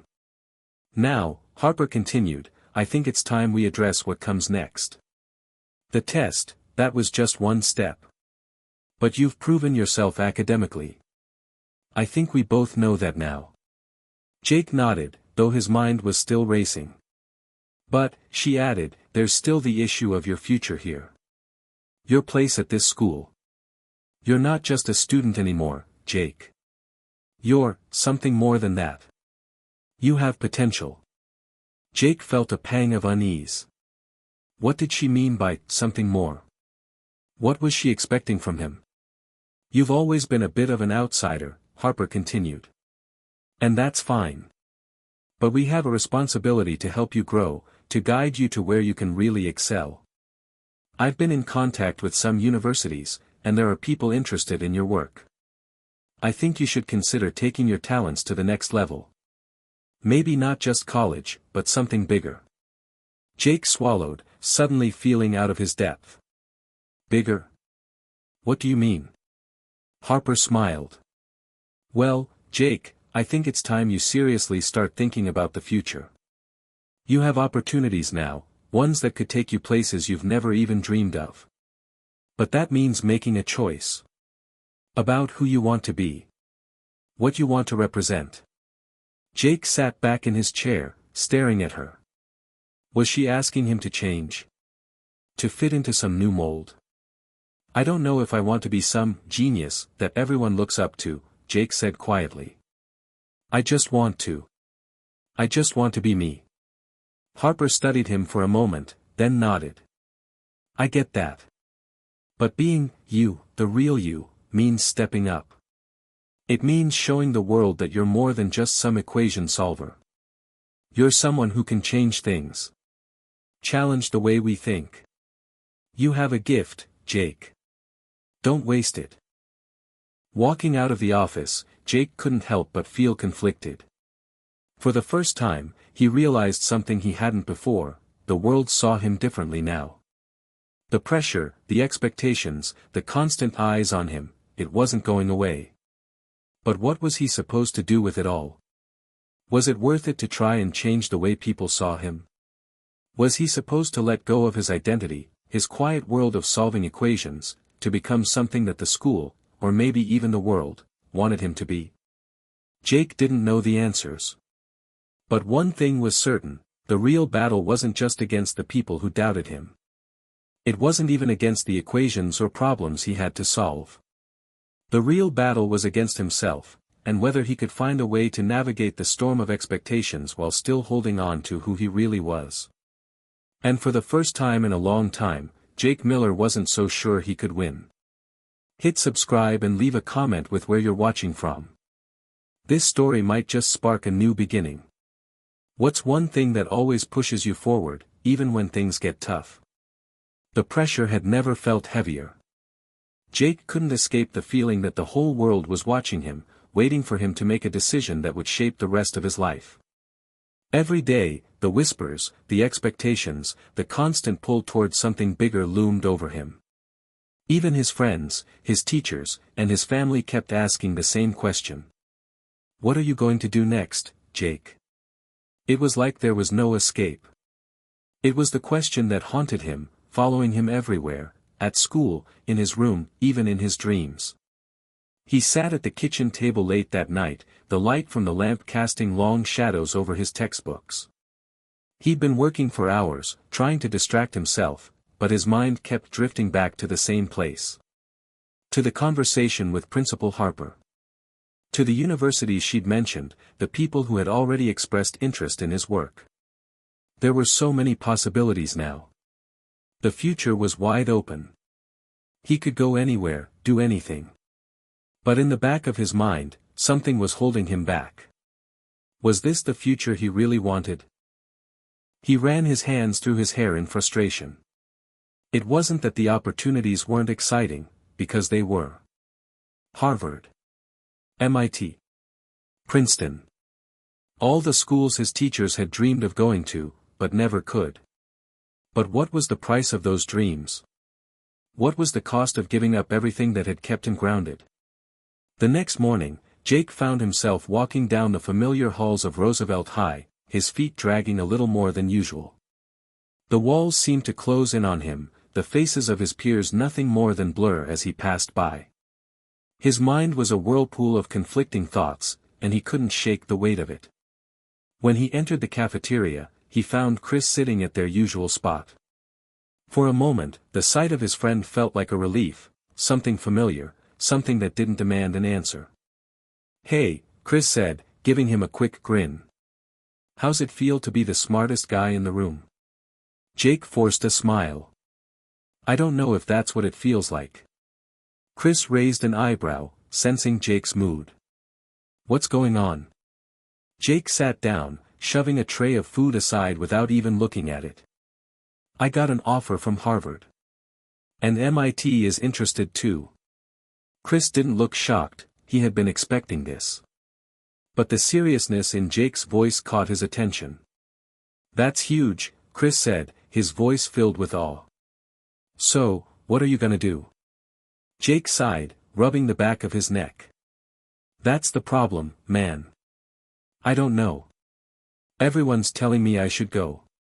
I mean, it's Harvard. It's MIT. Who wouldn't want that? Chris leaned back in his chair, looking thoughtful. Yeah, but you're not just anyone, Jake. You've always done things your own way. This isn't just about school. It's about what you want. Jake's brow furrowed. What I want, he repeated. I don't even know what I want anymore. I don't know if this is me, Chris. I don't know if I'm ready to let go of who I am, just to fit into some mold that everyone's expecting me to. Chris studied him for a moment, then gave a half-smile. You don't have to change. But maybe you need to stop hiding who you are. You're smart, Jake. You can do incredible things. But you have to figure out what's important to you, not what everyone else thinks is important. Jake spent the next few days doing what he did best, thinking. But for the first time, the thought process wasn't about equations, formulas, or complex theorems. It was about something far harder to quantify, who he wanted to be. He spent hours in his room, sitting at his desk, the papers scattered around him a blur of algebraic puzzles and abstract concepts. His mind kept wandering back to the same dilemma, the choice. Was he willing to give up the quiet, predictable life he'd always known to chase after the promise of prestige and recognition? Or was it more important to hold on to the pieces of himself that made him who he was, the kid who loved to tinker with problems for fun, the one who found comfort in his family, the one who wasn't driven by the need to impress anyone? But the more he thought about it, the more one thing became clear: he didn't want to lose himself. The day he decided what to do, Jake went for a walk by the river, his favorite place to think when things felt too heavy. The sound of the water rushing over the rocks, the scent of fresh air, it all helped to clear his mind. He was so lost in thought that he didn't even notice when someone approached him. Jake, a voice called, pulling him out of his trance. Jake turned to see Mrs. Grant, his advanced math teacher, standing a few feet away. She was holding a coffee cup in her hand and smiling warmly. Mrs. Grant? Jake said, surprised. Mind if I join you for a minute? She asked. Jake nodded, gesturing to the space beside him. Everything okay? Mrs. Grant asked as she sat down beside him. Jake hesitated for a moment before speaking. I'm trying to figure out what to do with my life. She raised an eyebrow. That's a big question. What's going on? I've been offered spots at some of the best schools in the country, Harvard, MIT, Princeton. But, Jake trailed off, unsure of how to explain the rest. I don't know if that's what I want anymore. I don't know if that's who I am. Mrs. Grant nodded thoughtfully. It's normal to feel conflicted. But listen, Jake, the thing about opportunities like these is that they don't come just once. The world will always offer you things, new challenges, new places, new paths. But the most important thing is who you are when you take them. You have to be true to yourself. Jake nodded slowly, her words sinking in. I don't want to just be some kid with a title. I want to matter for who I am, not just what I can do. Exactly, she said. It's not about where you go. It's about the person you become along the way. That night, Jake made his decision. He would take the offer from Harvard. But he wouldn't let it define him. He would go, not because it was expected, but because it was an opportunity to grow. But he would stay true to who he was, the curious, passionate kid who loved learning for the sake of learning. He knew it wouldn't be easy. He knew there would be sacrifices. But he wasn't going to lose himself in the process. He would make this choice his own. The day Jake arrived at Harvard University, the air was thick with excitement, anticipation, and an overwhelming sense of pressure. Every inch of the sprawling campus was a symbol of something bigger than anything he had ever imagined. It was one of the most prestigious institutions in the world, and here he was, walking the same paths as some of the brightest minds on the planet. But as Jake walked through the gates, a strange feeling of discomfort settled in his stomach. Was this really where he belonged? The students he passed seemed so confident, so sure of themselves, their futures already mapped out. They spoke in hushed voices about their internships, their groundbreaking research, and their connections to influential people. Jake, on the other hand, felt like an outsider. A kid who had stumbled into a place where everyone seemed to have it figured out except him. He had spent weeks preparing for this day. He had read about Harvard's rigorous programs, the expectations, the competition. But nothing could have prepared him for the reality of it. The weight of it all was suffocating. That evening, after a long day of orientation and getting to know his roommates, Jake sat alone in his dorm room. The room was small, with a single bed pushed against the wall, a worn desk, and a tiny window that looked out over the quad. It felt sterile, clinical, nothing like the warm, lived-in space he had left behind at home. He opened his laptop and stared at the blank screen. The assignments already piling up in his inbox felt like mountains. He hadn't even had the chance to fully unpack, but the pressure was already mounting. A ping from his phone interrupted his thoughts. It was a message from Chris. "How's Harvard, genius? You fitting in yet?" Jake smiled a little at Chris's casual tone. It was exactly what he needed to hear. He typed back quickly, "I don't know yet. It's overwhelming." Chris's response was quick. "You've got this, man. Just don't let them turn you into someone you're not. You've always been you. Don't let them change that." Jake stared at the message for a moment. Those words, "don't let them change you," echoed in his mind, louder than anything else. It was easy to say. But the truth was, it felt like everyone here was trying to mold him into something. Every conversation, every glance, every expectation felt like a push to be more, to do more, to be something bigger than himself. The next few days were a blur of classes, introductions, and endless interactions with other students who seemed to have it all together. Jake felt like an imposter in his own skin. In his advanced math class, he found himself sitting at the back, just like in high school. But now, instead of classmates who had barely passed their tests, he was surrounded by students who seemed to understand every concept instantly. They spoke in technical terms, effortlessly discussing theorems and equations that Jake struggled to even remember. The professor, Dr. Alexander, was one of the most renowned mathematicians in the world. He was brilliant, intimidating, and, Jake quickly realized, had little tolerance for students who couldn't keep up. Dr. Alexander called on Jake on the second day of class, his eyes glinting with curiosity. "Mr. Miller," Dr. Alexander said, his voice smooth and authoritative, "you seem to have quite the reputation around here. Tell us, what do you think about the Riemann hypothesis and its implications for modern number theory?" The entire class turned to look at Jake. A wave of anxiety hit him hard in the chest. He hadn't prepared for this. He had read about the Riemann hypothesis, but he hadn't done a deep dive into the material yet. His palms began to sweat. Jake stammered, trying to gather his thoughts. "Well, the Riemann hypothesis, it's a conjecture about the distribution of prime numbers. If proven true, it would have significant implications for number theory, cryptography." Dr. Alexander raised an eyebrow. "That's it? I would expect more from someone with your reputation."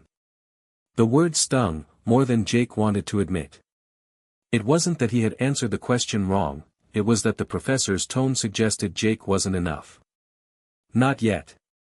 Not the way the rest of the students in the room were. Jake's heart sank as he sat back down, trying to ignore the feeling that had been growing inside him for days. He had worked so hard to get here, but now it felt like his hardest work wasn't going to be enough. He had to be better, but how much better? That night, Jake went back to his dorm room, feeling defeated. He couldn't shake the feeling that he was trying to live up to something that wasn't even possible. He had thought that getting into Harvard would be the hard part. But now he realized that the real challenge was going to be keeping up. Not just with the academic demands, but with the constant pressure to be someone he wasn't. As he sat at his desk, staring at his assignments and feeling the weight of it all, there was a knock on the door. Jake looked up to see his roommate, Eli, standing in the doorway, a knowing look on his face. "Hey, man," Eli said, stepping inside, "you good?" Jake shrugged, trying to brush it off. Yeah. Just, trying to figure everything out. Eli sat down across from him, leaning back in his chair. Look, I get it. This place is intense. But you don't have to pretend to be something you're not. Harvard is filled with people who want to be the next big thing. You don't have to follow that path. Jake sighed, feeling like Eli had read his mind. I don't know if I'm ready for this. I thought I could handle it, but now it feels like I'm in over my head. Eli chuckled lightly. Welcome to Harvard. Everyone here feels that way at first. But here's the thing, you belong here. You're not just some lucky kid who got in because of a fluke. You've got something special. But you don't have to try to be perfect. You just need to be yourself. The next day, Jake made a decision. He couldn't keep trying to fit into a mold that wasn't his. He would succeed at Harvard on his own terms. He didn't need to be the smartest person in the room. He just needed to be true to who he was, the curious, passionate, and determined person who had gotten him this far. It wasn't going to be easy. But Jake had come this far because of who he was. And now, he was going to show everyone at Harvard what that meant. The weeks at Harvard passed in a blur, each day a relentless stream of lectures, assignments, and expectations that weighed on Jake like a ton of bricks. The people around him were brilliant, driven, and ambitious, qualities Jake had admired from afar. But as time went on, he began to feel the crushing weight of it all, the constant pressure to be perfect, to outshine, to fit into a mold that never seemed to fit him. He found himself drowning in a sea of intellectual giants, barely keeping his head above water. The turning point came during midterms. Jake had studied for hours, no, for days, preparing for his advanced calculus exam. He had spent every free moment buried in textbooks, attempting to master concepts that had once been easy for him. But now, in the face of overwhelming pressure, they seemed insurmountable. He was struggling to keep up with the pace of the class, watching in disbelief as his classmates breezed through problems that had taken him hours to even start understanding. The morning of the exam, Jake woke up early, his stomach a ball of nerves. He sat at his desk, staring blankly at his notes. His hands trembled as he tried to recall the formulas, the theorems, the solutions he had painstakingly memorized. But his mind felt like a fog, the concepts slipping through his thoughts like sand through fingers. As he walked to the exam hall, his heart raced. The fear of failure clawed at him, suffocating him with its intensity. His body felt heavy, each step a struggle. He couldn't shake the feeling that he was on the edge of something, a breaking point that he couldn't avoid any longer. The exam was a nightmare. Jake felt the eyes of his classmates on him as he sat at his desk, each question feeling like a challenge too large to conquer. His mind raced, but his thoughts were scattered. The formulas didn't come to him the way they used to. The solutions eluded him, and the clock ticked mercilessly down. With every passing minute, the pressure mounted. He could feel the sweat on his forehead, the tightness in his chest as panic set in. For the first time in his life, Jake realized that he might actually fail. Not just fail a test, but fail at something that had always come naturally to him. The exam ended, and Jake walked out of the room feeling numb. His mind buzzed with the weight of what had just happened. What had he become? That night, Jake couldn't sleep. He tossed and turned in his bed, replaying every moment of the exam over and over in his head. What had gone wrong? It wasn't just the test, though. It was everything, the relentless pace, the endless expectations.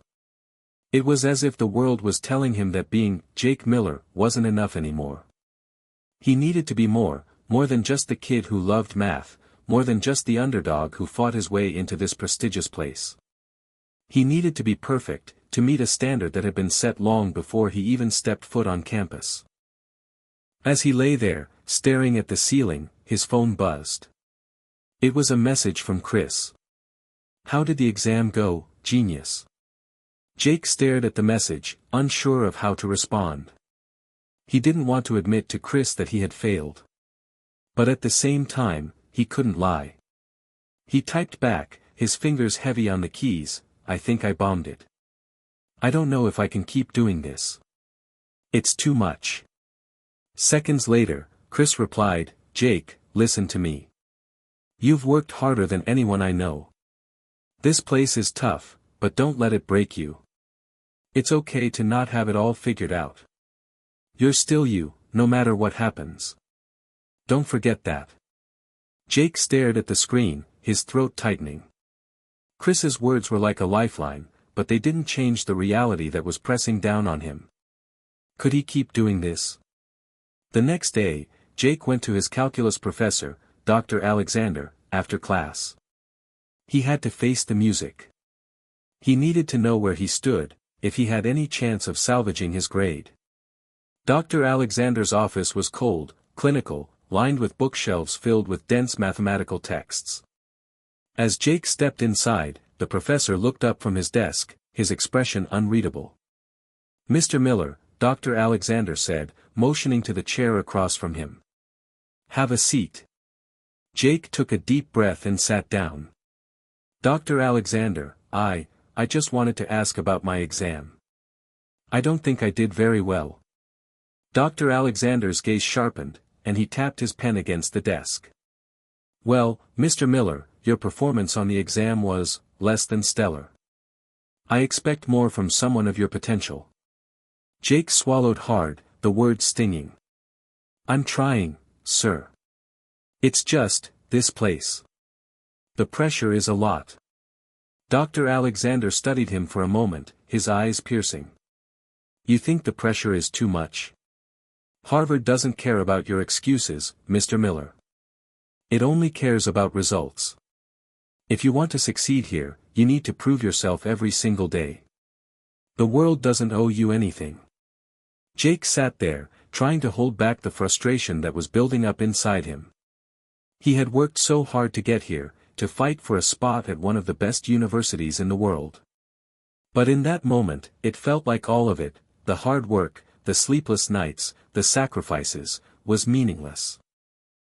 That evening, as Jake sat alone in his dorm room, the weight of everything finally became too much to bear. He had been pushing himself to the brink, trying to meet everyone's expectations, his professors, his family, even himself. But he had lost sight of something important, who he was. Jake stood up and walked over to the window, staring out into the night. The lights of the campus shimmered below, a constant reminder of the world he was trying to fit into. But as he looked at those lights, something shifted inside him. He didn't have to be perfect. He didn't have to meet anyone's expectations except his own. Jake had come to Harvard because he wanted to learn, to grow, to be challenged.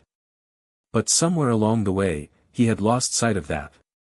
He had let the pressure of success overshadow the joy of discovery. It was time to make a change. Jake knew he had to break free, from the pressure, from the expectations, from the constant feeling of inadequacy. He had to remember why he loved math in the first place, not for the grades, not for the prestige, but for the beauty of it. The challenge of solving problems, of pushing the boundaries of what was possible. That night, Jake made a vow to himself. He would be true to himself. He would embrace the challenges, but he wouldn't let them define him. No longer would he chase after perfection or try to fit into a mold that wasn't his. The next day, Jake walked into class with a new mindset. The pressure was still there, but it no longer controlled him. He had decided that he wasn't going to let anyone's expectations shape who he was. He was going to do this on his own terms. He wasn't going to be perfect. But he was going to be Jake. The weeks following Jake's breaking point felt like a rebirth. It wasn't a sudden transformation, but a gradual shift in how he saw himself and the world around him. He had spent so much time trying to fit into the mold of what he thought Harvard expected from him, but now, he was learning to embrace his true self, flaws and all. Jake began to approach his studies differently. Instead of obsessing over perfection, he focused on understanding the material. He reminded himself that learning was a journey, not a race. Slowly, he felt a sense of relief wash over him as he let go of the suffocating need to prove something to others. In his advanced calculus class, Jake still struggled, but it no longer felt like the end of the world. When he didn't understand something, he would go back to the basics, revisiting the concepts until they clicked. It was no longer about getting the highest grade, it was about truly understanding the material. One afternoon, after class, Jake found himself sitting in the university library, a place he had avoided for weeks due to the overwhelming pressure of it all. He had always been more comfortable working alone, but now, he noticed something different about the environment. The library was full of students, but instead of feeling intimidated, Jake felt a sense of camaraderie. Everyone was struggling in some way. Everyone had their own battles, their own insecurities. As Jake scanned the shelves, his eyes landed on a familiar face. It was Eli, his roommate, sitting at a table with his nose buried in a book. Eli had always been the laid-back type, seemingly unaffected by the pressure of Harvard. But today, there was something different about him. He looked stressed, his brow furrowed as he scribbled notes furiously. Jake hesitated for a moment, unsure if he should interrupt, but then he stood up and walked over. "Hey," Jake said softly, pulling out a chair and sitting across from Eli. "You okay?" Eli looked up, startled for a moment, before offering a weary smile. "Yeah. Just, a lot of work. You know how it is." Jake nodded, sensing the underlying tension in his friend's voice. "Yeah, I get it. I've been there. But you know, it's okay to not have it all together all the time." Eli sighed, leaning back in his chair. "I know. It's just hard to let go of that pressure, you know. Everyone here is so perfect. They have it all figured out, and then there's me." Jake smiled, the weight of his own words echoing in his mind. "I used to feel that way too. But, Eli, I realized something. No one has it figured out. We're all just doing the best we can. It's okay to be imperfect. It's okay to struggle. That's how we learn." Eli looked at Jake, his eyes narrowing as if processing what his roommate had said. After a long moment, he shrugged. "I guess you're right. I just need to stop comparing myself to everyone else." "Exactly," Jake replied. "It's not about what others are doing. It's about what you're learning, what you're discovering. As long as you're growing, that's what matters." The two sat in silence for a few moments, the weight of their words hanging in the air. In the days that followed, Jake began to embrace his new approach to learning. He stopped worrying so much about what other people thought of him and focused instead on his own growth. When he failed, he saw it as an opportunity to improve, not as a reflection of his worth. Jake's professors began to notice the change in him. Dr. Alexander, the intimidating calculus professor, had called Jake into his office once again, but this time, the conversation was different. "Mr. Miller," Dr. Alexander said, looking up from his desk with a sharp, calculating gaze. "I've been reviewing your recent work. I've seen some improvement. Not a lot, but enough to suggest that you're putting in the effort." Jake nodded, unsure of how to respond. "I'm trying, Dr. Alexander. I've been focusing more on understanding the material, not just memorizing formulas. I think it's starting to make more sense." Dr. Alexander's eyes softened for a moment, and he let out a low sigh. "Well, it's about time. If you continue to apply yourself, you might just surprise yourself, Mr. Miller." It was a small acknowledgement, but for Jake, it meant the world. He wasn't perfect, far from it, but he was growing, learning, and most importantly, not giving up. Jake's transformation wasn't just academic. It extended into his personal life as well. He started to spend more time with friends, not out of obligation or to meet some social expectation, but because he genuinely enjoyed their company. He reconnected with Chris, who had been a source of support throughout his journey. One evening, Jake and Chris were sitting at a coffee shop just off campus, catching up on life. "So, how's Harvard treating you?" Chris asked, taking a sip of his coffee. "You still feeling like an imposter?" Jake chuckled, shaking his head. No, not anymore. It's not perfect, but I'm okay with that. I'm actually starting to like it here. The pressure's still there, but I don't let it control me. I'm focusing on learning, not just grades. Chris raised an eyebrow. Sounds like someone's figured it out. I'm proud of you, man. Jake smiled, feeling a warmth spread through him. Thanks. It hasn't been easy, but I'm getting there. It was clear that Jake had begun to rebuild, not just in terms of his academic performance, but in his confidence and his self-perception. He wasn't the same person who had walked through the gates of Harvard months ago. He was stronger now, more resilient, and more aware of his worth. One day, as Jake was walking across the campus, he noticed something that had once seemed insignificant, a group of students sitting on the grass, laughing, sharing stories. They were from different walks of life, each one carrying their own struggles, their own insecurities. But in that moment, they were united by something simple, human connection. For the first time in a long while, Jake felt at peace with himself. He didn't need to be perfect. He didn't need to be the smartest or the most successful. He just needed to be true to himself. And that was enough. The air around Harvard felt different as Jake entered his second semester. The biting cold of winter had thawed, and with it, the weight of his own struggles seemed to lighten. The fog of self-doubt that had clouded his thoughts slowly began to lift. Jake wasn't the same person who had arrived at Harvard months ago. Now, he was a student who had learned to embrace imperfection. And, in that acceptance, Jake felt like he was finally finding his rhythm. However, it wasn't all smooth sailing. There were still days when he questioned himself, days when the old doubts would creep back in. But he had developed the tools to fight them off. He now understood that failure wasn't a reflection of his worth, it was just part of the journey. One crisp afternoon, as Jake sat in his favorite spot at the library, flipping through a textbook on theoretical math, his phone buzzed. It was an email from Dr. Alexander. Mr. Miller, I'd like to meet with you after class tomorrow. I have something I'd like to discuss regarding your recent work. Jake felt a twinge of anxiety, but this time, it wasn't the crippling fear he'd felt in the past. No, now, it was the excitement of possibility. He'd worked hard this semester. Maybe Dr. Alexander had noticed. The next day, Jake sat nervously outside Dr. Alexander's office, glancing at his watch every few seconds. The door finally opened, and the professor motioned him in. Mr. Miller, Dr. Alexander said, his sharp eyes inspecting Jake as he entered. Come in. Have a seat.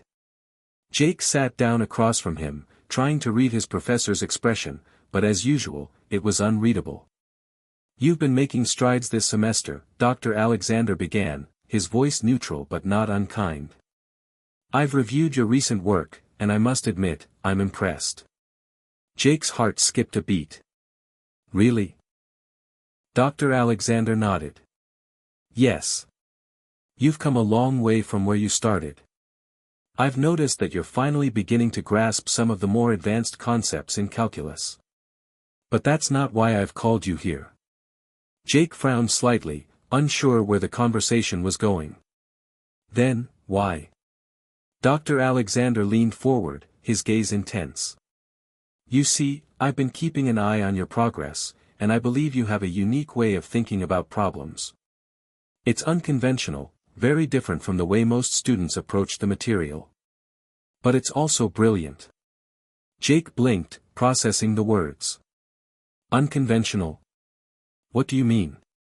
Dr. Alexander paused before answering. You have an instinctive way of approaching problems that goes beyond memorization and formulaic thinking. You're not just trying to find the solution, you're seeking to understand the why behind the problem. And that's something that most students, even the ones who excel, don't always have. They focus on the steps, on the mechanics. But you're more interested in the principles, in the underlying ideas. Jake sat back, feeling a mixture of pride and disbelief. Was this really happening? Dr. Alexander, the professor who had once dismissed him, was now telling him that his way of thinking was something special? "Thank you," Jake said quietly, almost unsure of how to respond. Dr. Alexander studied him for a moment before continuing. "This is why I want you to take on a special project for me. I've been working on a mathematical proof, a very challenging one, and I think you might be the one to help me crack it. It's a complex theory, and frankly, I've hit a wall. But your perspective could be just what we need." Jake's mind raced. A project? With Dr. Alexander? The man who had once dismissed him as a hopeless student. I don't know if I'm ready for something like that," Jake stammered. "I mean, I've only just started making progress with the basic stuff." Dr. Alexander's expression softened, just slightly. "You're ready, Mr. Miller. I've seen your growth. And sometimes, the best way to learn is to jump into the deep end. This is your opportunity to make a real impact, to prove that you belong here." The professor paused, giving Jake a moment to absorb the weight of his words. "This project could be the breakthrough you've been waiting for. It's not just about doing the work, it's about rethinking everything you know about mathematics." Jake's heart raced. This was a chance, an opportunity to prove to himself, to Dr. Alexander, and to everyone who had ever doubted him, that he had what it took. He wasn't just the kid who had barely made it into Harvard anymore. He was someone who could solve problems even the experts couldn't. He nodded, a sense of determination rising within him. "I'll do it." Over the next few weeks, Jake immersed himself in the project. It wasn't easy, far from it. The problem was complex, far more advanced than anything he'd encountered before. But Jake had a new mindset now. He approached the work with curiosity, not with the expectation that he needed to be perfect. He allowed himself to make mistakes, to stumble, to fall. But instead of feeling defeated, he learned from every misstep. There were moments when Jake wanted to give up. The proof was maddening, like an intricate puzzle with pieces that never seemed to fit. But he kept going, day after day, through the hours of late-night study sessions, coffee-fueled mornings, and moments of doubt. And then, one evening, it happened. Jake was sitting at his desk, staring at a whiteboard filled with equations. He'd been working for hours, trying to make sense of a particular variable that just didn't fit into the proof. But then, something clicked. He saw it, an approach, a solution that hadn't occurred to him before. It was elegant, simple, and, most importantly, it made sense. Jake's pulse quickened. He quickly ran through the steps again, confirming that his theory worked. The feeling of triumph washed over him like a wave, and he couldn't help but grin. He had done it. He grabbed his phone and texted Dr. Alexander. "I think I've got it. I found the solution to the proof." The response came almost immediately. "I knew you could do it, Mr. Miller. Meet me in my office tomorrow at noon. We'll go over your findings." The next day, Jake stood outside Dr. Alexander's office, his heart pounding in his chest. He had done it, he had solved the problem. But now, he was about to face the moment of truth. Would his professor see it the same way? When Dr. Alexander opened the door, Jake walked in, his hands slightly trembling. "Here it is," Jake said, handing over the sheets of paper that outlined his solution. Dr. Alexander sat down, scanning the equations quickly. For a long moment, the professor didn't say anything, and Jake could feel the tension building in the air. Had he made a mistake? Was this not the breakthrough he thought it was? Finally, Dr. Alexander looked up, a slight smile tugging at the corners of his mouth. "Well, I'll be damned. You did it. This is remarkable, Jake. I can't believe it. You've solved it." Jake felt a rush of relief and pride wash over him. "Really?" "Yes, really," Dr. Alexander confirmed, standing up and offering Jake a firm handshake. "This will change everything. This is the kind of work that will make a mark on the field." Jake stood there, stunned, as the reality of what had just happened began to sink in. For the first time, he truly felt like he belonged at Harvard, not because of his grades, not because of his status, but because of who he was and the work he was capable of. Jake's breakthrough had been like a stone tossed into a still pond. The news of his solution to Dr. Alexander's mathematical problem spread quickly through the academic circles at Harvard, and with it came a flood of attention. What had started as a personal triumph now had the potential to change everything. His name was no longer synonymous with hopeless, it was now associated with brilliance, with an unconventional mind that could think outside the box. In the weeks that followed, Jake found himself swamped with meetings, emails, and invitations from other professors eager to collaborate with him. He was invited to guest lectures, seminars, and research groups. The attention felt overwhelming at times, but it also fueled something inside him. For the first time in his life, Jake felt seen, not for who he was trying to be, but for who he truly was. And it was exhilarating. But with this newfound recognition came a set of challenges Jake hadn't anticipated. The pressure to maintain his newfound success was immense. He couldn't afford to fail, not now. Expectations were higher than ever. His professors expected more from him, his peers started to view him as a leader in the field, and the pressure to live up to it all started to take its toll. It was during one of these seminars that Jake first felt the weight of his newfound status. The room was packed, the audience full of graduate students and faculty, all eager to hear him present his findings. He had been asked to speak about his breakthrough, the proof he had worked so tirelessly to solve. The presentation was supposed to be his moment, his chance to show the academic world that he wasn't just a student of Harvard, but a contributor to it. Jake stood at the front of the room, his notes clenched tightly in his hands. His heart pounded in his chest as he glanced out at the sea of faces staring back at him. He had never been one for public speaking, and the thought of all these brilliant minds analyzing his every word made him feel small. The applause died down, and Jake cleared his throat. He could feel his palms getting sweaty. But as he began speaking, a strange thing happened. His nerves began to settle. The words flowed more easily than he expected. He talked about the problem he had solved, the theories behind it, and the journey he'd taken to reach the solution. The room was quiet, absorbed in his every word. And for a moment, it felt like everything was in place. But then, as he was walking through one of the more complex sections of his proof, he noticed something.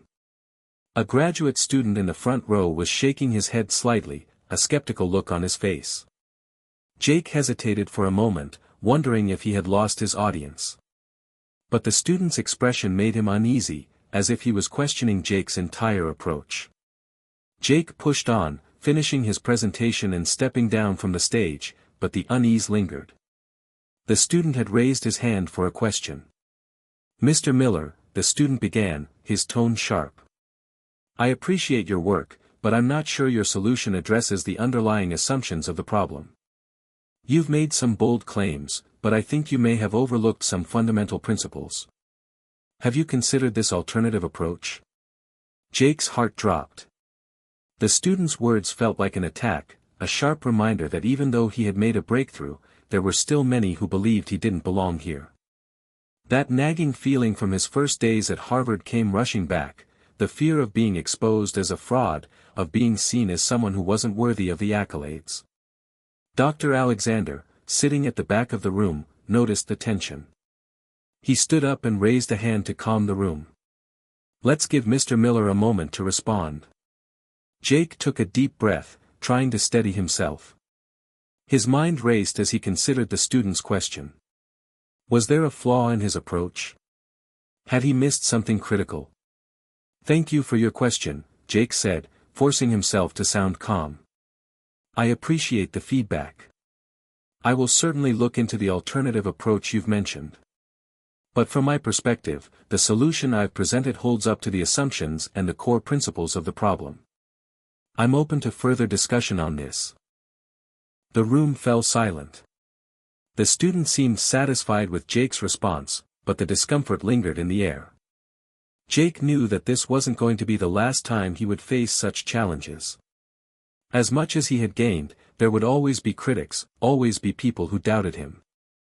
And the pressure to prove himself, to keep living up to expectations, was suffocating. As the weeks passed, Jake found himself drowning in the demands of his newfound fame. He was being invited to more and more research projects, asked to co-author papers with professors, and expected to maintain his academic excellence in every class. It was exhilarating at first, but soon the weight of it all began to break him down. He was stretched thin, constantly working, constantly trying to prove himself. And the more he tried to keep up with it all, the more he felt like he was losing himself in the process. Eli noticed it first. The late nights, the exhaustion that seemed to hang around Jake like a cloud. One evening, after Jake had returned from yet another meeting with a professor, Eli sat him down in their dorm room. "Hey, man, we need to talk," Eli said, his voice serious. "You're burning yourself out. I can see it. You've been running non-stop for weeks now. You're always working, always worrying about what's next. You need to slow down." Jake frowned, trying to brush it off. "I'm fine.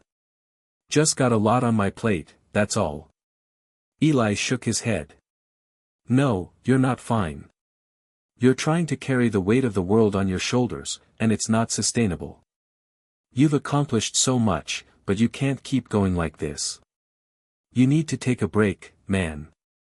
Focus on what you're really doing this for." Jake stared at Eli, the truth of his words sinking in. He had been so focused on proving himself, on maintaining his success, that he had forgotten why he was here in the first place. He wasn't just at Harvard to impress others or to earn accolades. He was here to learn, to grow, and to push the boundaries of what he could accomplish. But in the process, he had lost sight of the joy in learning. He had become consumed by the pressure to succeed, to stay on top, to prove that his breakthrough wasn't a fluke. That night, as Jake lay in bed, he thought about what Eli had said. The path he was on wasn't sustainable. He had achieved so much, but at what cost? Was it worth it if he lost himself in the process? Jake woke up the next morning feeling different. The pressure that had been weighing on him for weeks now felt more like a distant echo, a reminder of what he had been, not who he was becoming. He hadn't realized how much the constant hustle had consumed him until Eli's words had forced him to take a step back and look at his life with clearer eyes. The morning sunlight poured in through the window, casting a warm glow over the room. For the first time in a long while, Jake felt a sense of peace. He wasn't racing against time. He wasn't scrambling to prove anything. He simply existed, and that was enough. After a quiet breakfast, Jake decided to spend the day outside, away from the constant demands of academic life. He needed time to clear his head, to reconnect with the parts of himself he had almost forgotten. He didn't go to the library, didn't check his emails, and didn't obsess over upcoming projects. Instead, he took a long walk around Harvard Yard, the iconic campus grounds that had once felt so foreign, but now, in this moment of clarity, felt like home. He passed by students huddled in groups, deep in conversation, and professors rushing between buildings, their minds seemingly consumed by the world of academia. But Jake no longer felt like he had to be a part of that frenetic energy. For the first time, he saw the beauty in simply being present, in slowing down enough to appreciate the world around him. As Jake wandered, he found himself gravitating toward a small park nearby, a quiet place he had visited occasionally during his first semester but had never really spent time in. The park was calm, with only a few students scattered across the benches, reading or enjoying the peace. Jake sat on a bench under a large oak tree and closed his eyes, letting the breeze wash over him. It was here, in the stillness, that Jake realized something crucial: he had been chasing validation. Every accomplishment, every step forward had been driven by a desire to prove something, to prove he wasn't a failure, to prove he was worthy of Harvard, to prove to the world that he belonged. But in doing so, he had lost sight of what truly mattered to him. Jake had been so focused on success that he forgot the core of why he had started his academic journey in the first place. It wasn't about impressing anyone. It wasn't about winning approval. It was about exploring the unknown, about curiosity and discovery, about finding joy in learning for the sake of learning. His phone buzzed in his pocket, snapping him out of his reverie. It was an email from Dr. Alexander. "Jake, I've been reviewing the work you sent me for the proof. I'd like to schedule a meeting to discuss it further. Let me know when you're free." Jake stared at the message for a long moment. A few months ago, this would have sent a wave of anxiety through him, but now, it felt different. He wasn't afraid of the meeting. He didn't need to prove himself to Dr. Alexander anymore. He just wanted to engage in the work for the love of it. Jake took a deep breath, feeling a sense of calm wash over him.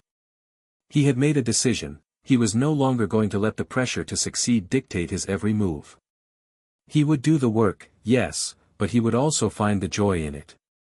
He would balance his passion for mathematics with the need for rest, relaxation, and personal growth. The next day, Jake met Dr. Alexander in his office. The professor was already sitting behind his desk, his usual stern expression softened by a hint of approval as Jake walked in. "Good to see you, Jake. Have a seat," Dr. Alexander said, gesturing to the chair across from him. Jake sat down, feeling more at ease than he had in their previous meetings. "Thanks for taking the time, Professor." Dr. Alexander nodded, his eyes scanning the papers in front of him. "Your solution is impressive. I've been reviewing it with some of my colleagues, and we all agree, it's solid work. However, there's a part of the proof that could use further clarification. We need to dig deeper into one of the assumptions you made, but otherwise, it's clear you've made significant progress." Jake nodded, eager to discuss the next steps, but something had shifted within him. He no longer felt the need to be the one to have all the answers, nor did he feel the pressure to impress his professor. He wanted to engage in the intellectual challenge, but without the weight of his old insecurities. "I'm glad to hear that," Jake replied, his voice calm and confident. "I think we can dig deeper into the assumptions. I've been thinking about it, and I wonder if there's an alternate approach that could yield a clearer result." Dr. Alexander looked up from the papers, his eyebrows raising slightly in surprise. "Interesting. You've been thinking about this on your own, outside of the office hours?" Jake smiled. "Yeah. I think I've been pushing myself too hard, but I've come to realize that sometimes it's about taking a step back and letting the ideas come to you. I've been spending some time outside, just thinking, and it's helped me see things more clearly." Dr. Alexander regarded him for a moment, the faintest trace of approval in his eyes. "That's the mark of a true scholar, Jake, being willing to step outside the pressure of deadlines and expectations to let the ideas unfold at their own pace." As the meeting continued, Jake felt a sense of ease he hadn't felt before. Dr. Alexander was still the sharp, demanding professor he had always been, but Jake no longer felt burdened by the need to prove himself. They discussed the problem with the kind of intellectual rigor that had always been present, but now, Jake's approach was balanced by a sense of calm that came from within. When the meeting ended, Dr. Alexander stood up, extending his hand. "You've come a long way, Jake. I'm impressed with your growth, not just academically, but in your approach to the work. Keep it up." Jake shook his professor's hand, a sense of pride swelling within him. He hadn't just solved a problem, he had learned how to manage the balance between ambition and well-being. He wasn't just a student of mathematics anymore, he was a student of life. Later that evening, Jake met up with Eli. They sat in their usual spot at a local cafe, the soft murmur of conversation around them blending with the clink of coffee cups and the faint hum of music. "How did it go?" Eli asked, eyes glinting with curiosity. Jake leaned back in his chair, a relaxed smile playing on his lips. "It went well. Honestly, it felt different. I didn't feel like I had to impress him or anyone else. I just focused on the work, on finding the answers. And it felt good." Eli grinned. "I'm glad to hear that, man. It sounds like you found your balance." Jake nodded, his mind already drifting to the future. "I think I have. And for the first time, I'm not scared of what's next. I'm just going to keep doing the work, and whatever happens, happens. But I'm going to enjoy it. Eli raised his cup in a small toast. Here's to finding balance. And to not losing yourself in the process. Jake clinked his cup against Eli's, feeling the weight of those words settle into his chest. The path ahead wasn't going to be easy, but it was his path, one he was ready to walk with clarity, with purpose, and with the right balance of ambition and peace. The news came when Jake least expected it. He had spent the past few weeks navigating his new, more balanced routine, finding joy in his work without letting the pressure consume him. It felt good, like a weight had been lifted off his shoulders. But sometimes, life has a way of testing you when you think you've figured it all out. Jake's phone buzzed early one Friday morning, interrupting his quiet breakfast in the dorm. The notification read: Dr. Montgomery has extended an invitation for you to join her team at the Center for Advanced Mathematical Research. We've reviewed your recent work and are impressed with your potential. If you're interested, we'd love to meet with you to discuss the opportunity. Best, Dr. Montgomery. Jake blinked, his hand freezing mid-sip as his brain processed the message. Dr. Montgomery was one of the most respected names in the field. Her work on theoretical mathematics had been groundbreaking, and she was known for leading a team that pushed the boundaries of the discipline. An opportunity to join her team. It was a dream come true for any math student. But as the words sank in, Jake felt a lump form in his throat. This wasn't just any opportunity, it was the opportunity. The kind of opportunity that could launch his career to new heights, bring him global recognition, and set him on a trajectory few could dream of. It was the kind of offer he had worked for, the kind of recognition he had always wanted.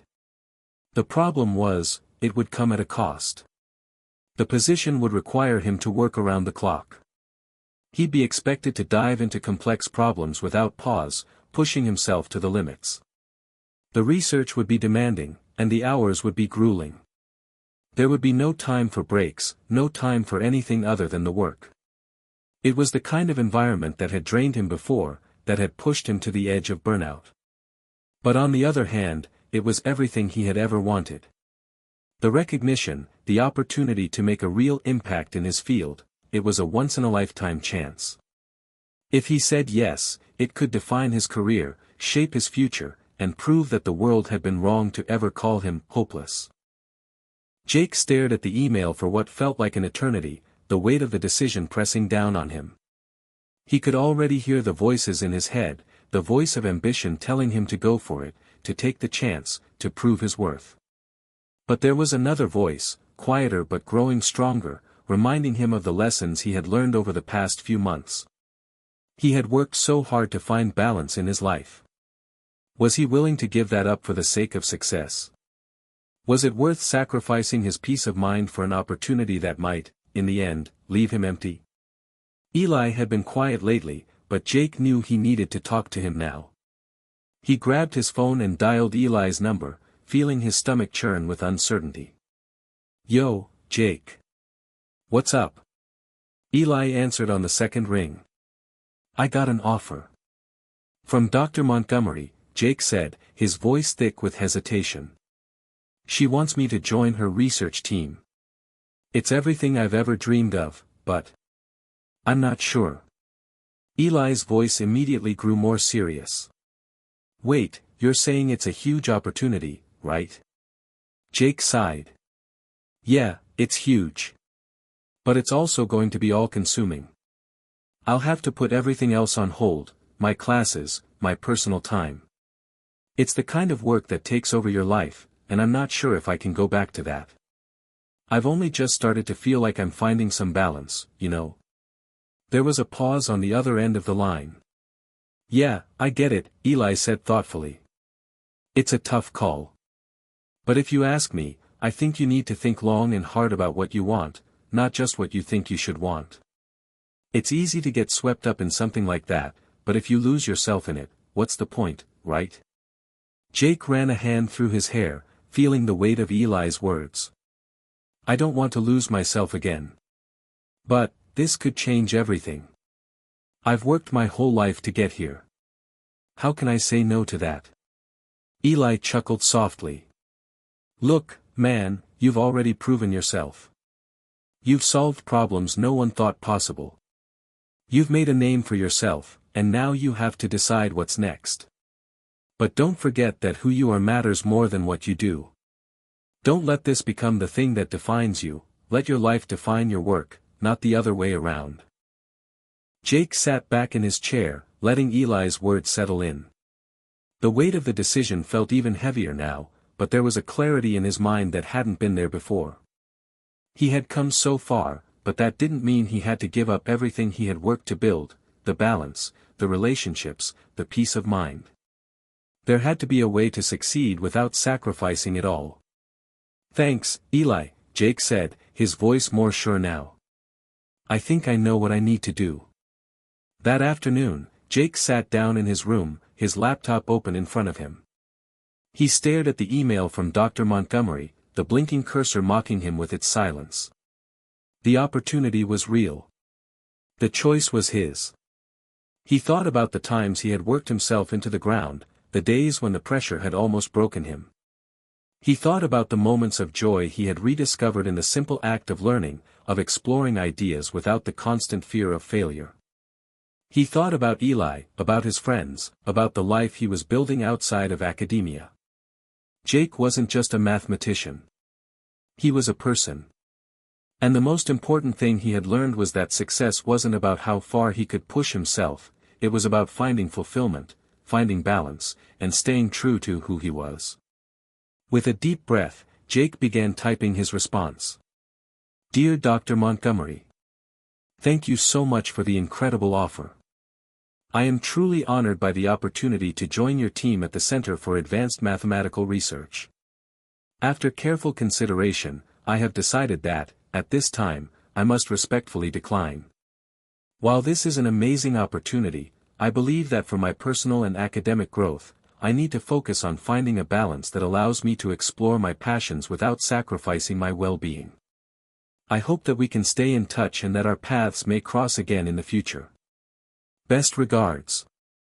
Jake Miller. Jake clicked send. As soon as the email was gone, a wave of relief washed over him. He didn't know what the future held, but for the first time in a long time, he felt like he had made the right choice. Jake sat on the steps of the math building, the cool autumn air swirling around him. He hadn't felt this light in months. In fact, he couldn't remember the last time he'd felt this free. As the days passed since he had made the decision to turn down Dr. Montgomery's offer, he'd been surprised at how little regret he had. Sure, there was a tinge of uncertainty that came with every big decision, but for the first time in his life, Jake knew that he was in control of his own path. The morning sunlight filtered through the trees, casting long shadows on the ground as students hurried to their next class. There was something peaceful about the bustle around him. For so long, he had been part of that rush, consumed by deadlines and expectations. But now, it felt like he was watching it all from the outside, understanding that he could choose a different way to live. A text notification interrupted his thoughts. Hey man, heard you turned down the Montgomery offer. Crazy decision, but I respect it. Let's grab lunch later and talk. Eli. Jake smiled at his phone, feeling the warmth of his friend's support. The decision hadn't been easy, and there had been moments when he second-guessed himself. But as soon as he hit send on that email to Dr. Montgomery, it felt like a weight had lifted. He wasn't running away from success, he was running toward a future that allowed him to grow on his own terms. He felt a tap on his shoulder, and he turned to see Elena, his classmate and friend from his math club, standing behind him.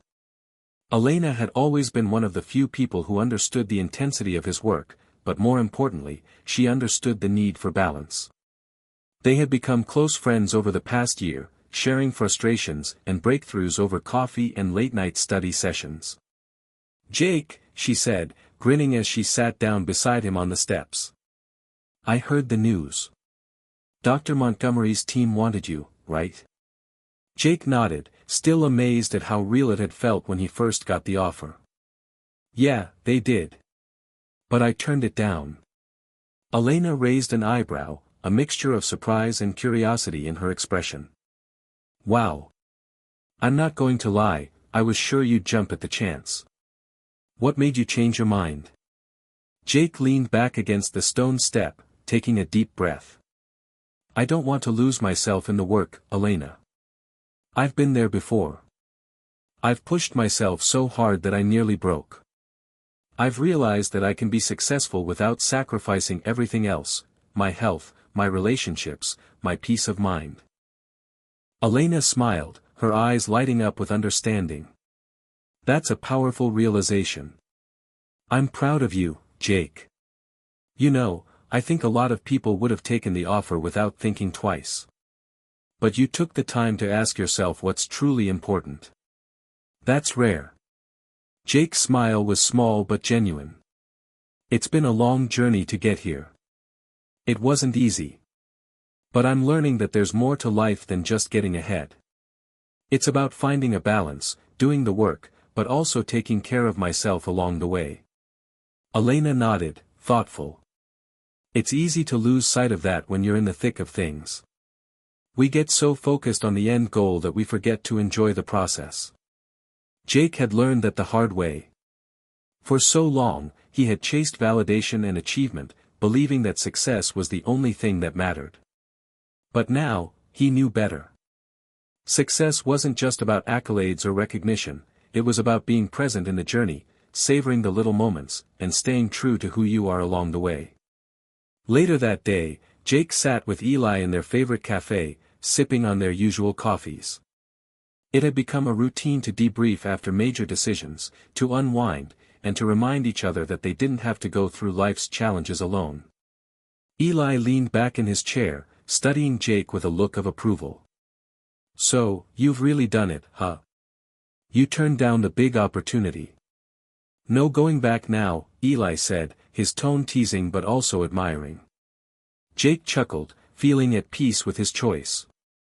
Yeah, no going back. And honestly, it feels kind of freeing. Eli raised his cup in a mock toast. To making your own path, man.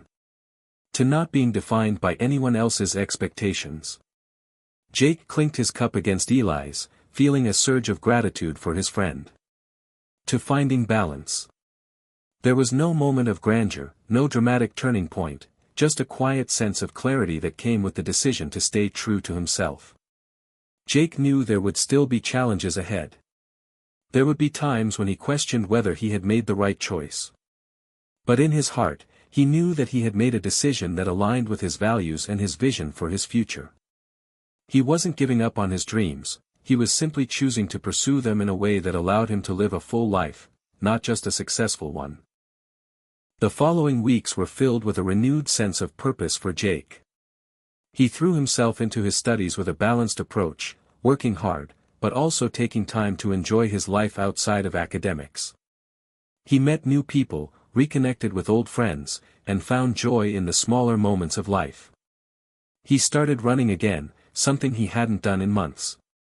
He spent weekends exploring the city, discovering hidden cafes and walking along the Charles River, letting his mind wander as he soaked in the beauty of his surroundings. And as he made his way through the semester, he realized something. His success wasn't dependent on how many offers he received or how many breakthroughs he made. It was about how he approached life, how he handled the ups and downs, how he stayed true to his core values, and how he remained open to learning, growing, and evolving. Jake wasn't hopeless anymore.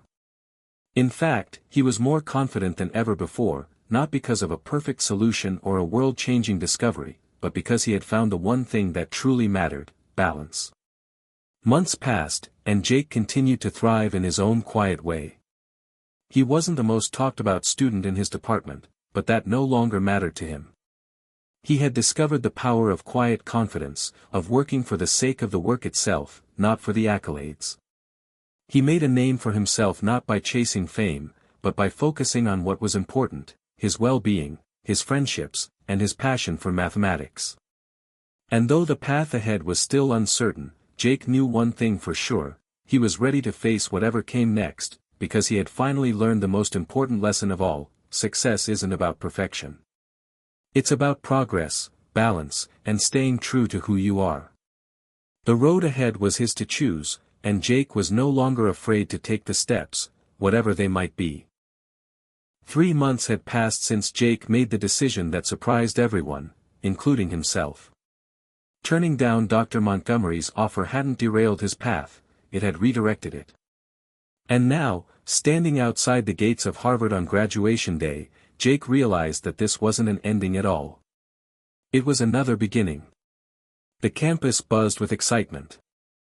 Robes fluttered in the breeze, proud parents cheered, and camera shutters clicked in rapid succession. But Jake stood off to the side, momentarily away from the noise, absorbing the moment with a quiet sort of reverence. He had made it. Not just through Harvard, but through everything else, the doubt, the burnout, the identity crisis, and the pressure. I figured I'd find you brooding somewhere instead of smiling for the camera. Eli's voice broke through the noise, and Jake turned with a grin. I'm not brooding, Jake replied. I'm reflecting. There's a difference. Eli clapped him on the shoulder. Sure there is. Just don't miss the group photo again, reflective man. Jake laughed, and for a second, the moment felt weightless. But deep down, something stirred, a sense of the unknown ahead. He had spent years pushing toward this day, but now that it was here, the question loomed large: what's next? That night, Jake sat on his dorm bed, still in his graduation robe, looking out the window. The city was alive beyond the panes of glass, the skyline glowing in the distance. His laptop chimed with a new email. Subject: Fellowship Invitation, Global Impact Lab, MIT. Jake's eyes widened. He opened it. Dear Jake, we've been following your progress through Dr. Alexander's mentorship and your recent papers on pattern recognition. We believe your thinking could contribute meaningfully to our new initiative on AI-powered social solutions. We invite you to join our fellowship program starting this fall. Attached is the proposal for your review. Warm regards, Dr. Amina Shah. He read the message 3 times. This wasn't just another high-level research offer. It was a hybrid program, part technical, part humanitarian. They weren't just solving equations, they were solving problems that affected people's lives. It was everything Jake had been yearning for: purpose, impact, and the chance to bring balance to work that mattered. He forwarded the email to Eli with a subject line. Should I say yes to this one? Seconds later, Eli replied. Dude. This is you. Not the old you. The real you. Let's talk over pizza. A week later, Jake stood in front of a small audience at a community center in Cambridge. Not a lecture hall. Not a tech convention. A community center. The room was filled with local high school students, mostly from under-resourced neighborhoods. He had been invited to talk about his journey. He didn't show off his credentials. He didn't open with stories about Harvard. Instead, he started with the thing that had always haunted him, and now defined him differently. My high school principal called me hopeless, Jake began. And for a while, I believed him. The room went silent. But what I've learned is that being underestimated can be a gift. Because once you stop trying to prove everyone wrong, you start proving yourself right. He paused. The teens leaned in. I'm not here to tell you to chase Harvard or solve impossible math problems. I'm here to tell you that your value is not defined by your achievements. It's defined by your ability to keep going when you're told you can't. A girl in the front row raised her hand. So what changed for you? Jake smiled. I stopped chasing the title of genius and started chasing balance. I stopped asking, what do they want from me, and started asking, what do I want for myself? And once I had that answer, everything else started falling into place. The room broke into soft applause. And Jake knew, this was the work that really mattered. Not just proofs or fellowships. People. Sharing the path. Offering hope. Later that evening, Jake wrote in his journal, something he had started doing again. Balance isn't a destination. It's a decision. One I have to make again and again, no matter how far I go.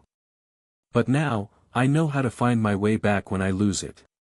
He closed the journal and stared out the window. Beyond the ivy-covered walls of Harvard, the real world awaited, with more unknowns, more challenges, and maybe even more expectations. But Jake Miller was no longer afraid of the unknown. He had walked through fire and come out stronger, more centered. Not perfect, but authentic. It had been exactly 1 year since Jake Miller walked out of Harvard with a diploma in one hand and the weight of possibility in the other.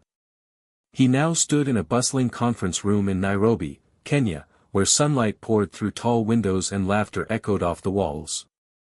Around him were 20 other fellows, brilliant minds from around the world, all gathered under the Global Impact Lab Fellowship, each working on projects aimed at solving real-world issues through math, AI, and social innovation. Jake's project? An adaptive learning algorithm designed to help students in under-resourced communities access math education in their own languages, with localized examples that made learning more personal and empowering. He watched as a group of Kenyan students interacted with the first beta version of the software. Their eyes lit up when the system spoke back to them in Swahili, offering encouragement. A boy who struggled with fractions beamed when he finally got it right. Jake's chest swelled. This was what he had been working toward all along, not a formula to hang on the wall, but a connection. Real impact. And the irony? The math wasn't even the hardest part. That evening, Jake sat on the rooftop of the fellowship house, laptop beside him, journal in hand. The stars blinked above Nairobi like mathematical constants arranged in some vast, unknowable theorem. Below him, the city pulsed with life. He turned to the last page of his journal, the same one he started the day he chose balance over burnout, purpose over prestige. On that page, he wrote, "What started as a search to prove my worth became a journey to rediscover it. I used to think being called hopeless was a curse. Now, I see it was a spark. The fire didn't burn me. It shaped me. And that's what I want to pass on, not perfection, not genius, just the courage to keep going." He paused, remembering everything, his breakdown sophomore year, the disbelief in his teacher's eyes, Eli's relentless support, turning down Dr. Montgomery, the kids in Cambridge who believed in his words, and now these students across the globe learning math in ways never available to them before. He thought about Ms. Carter, his old math teacher, the only adult who had ever said to him, "You just learn differently. That's not broken. That's brilliant." He owed her a letter.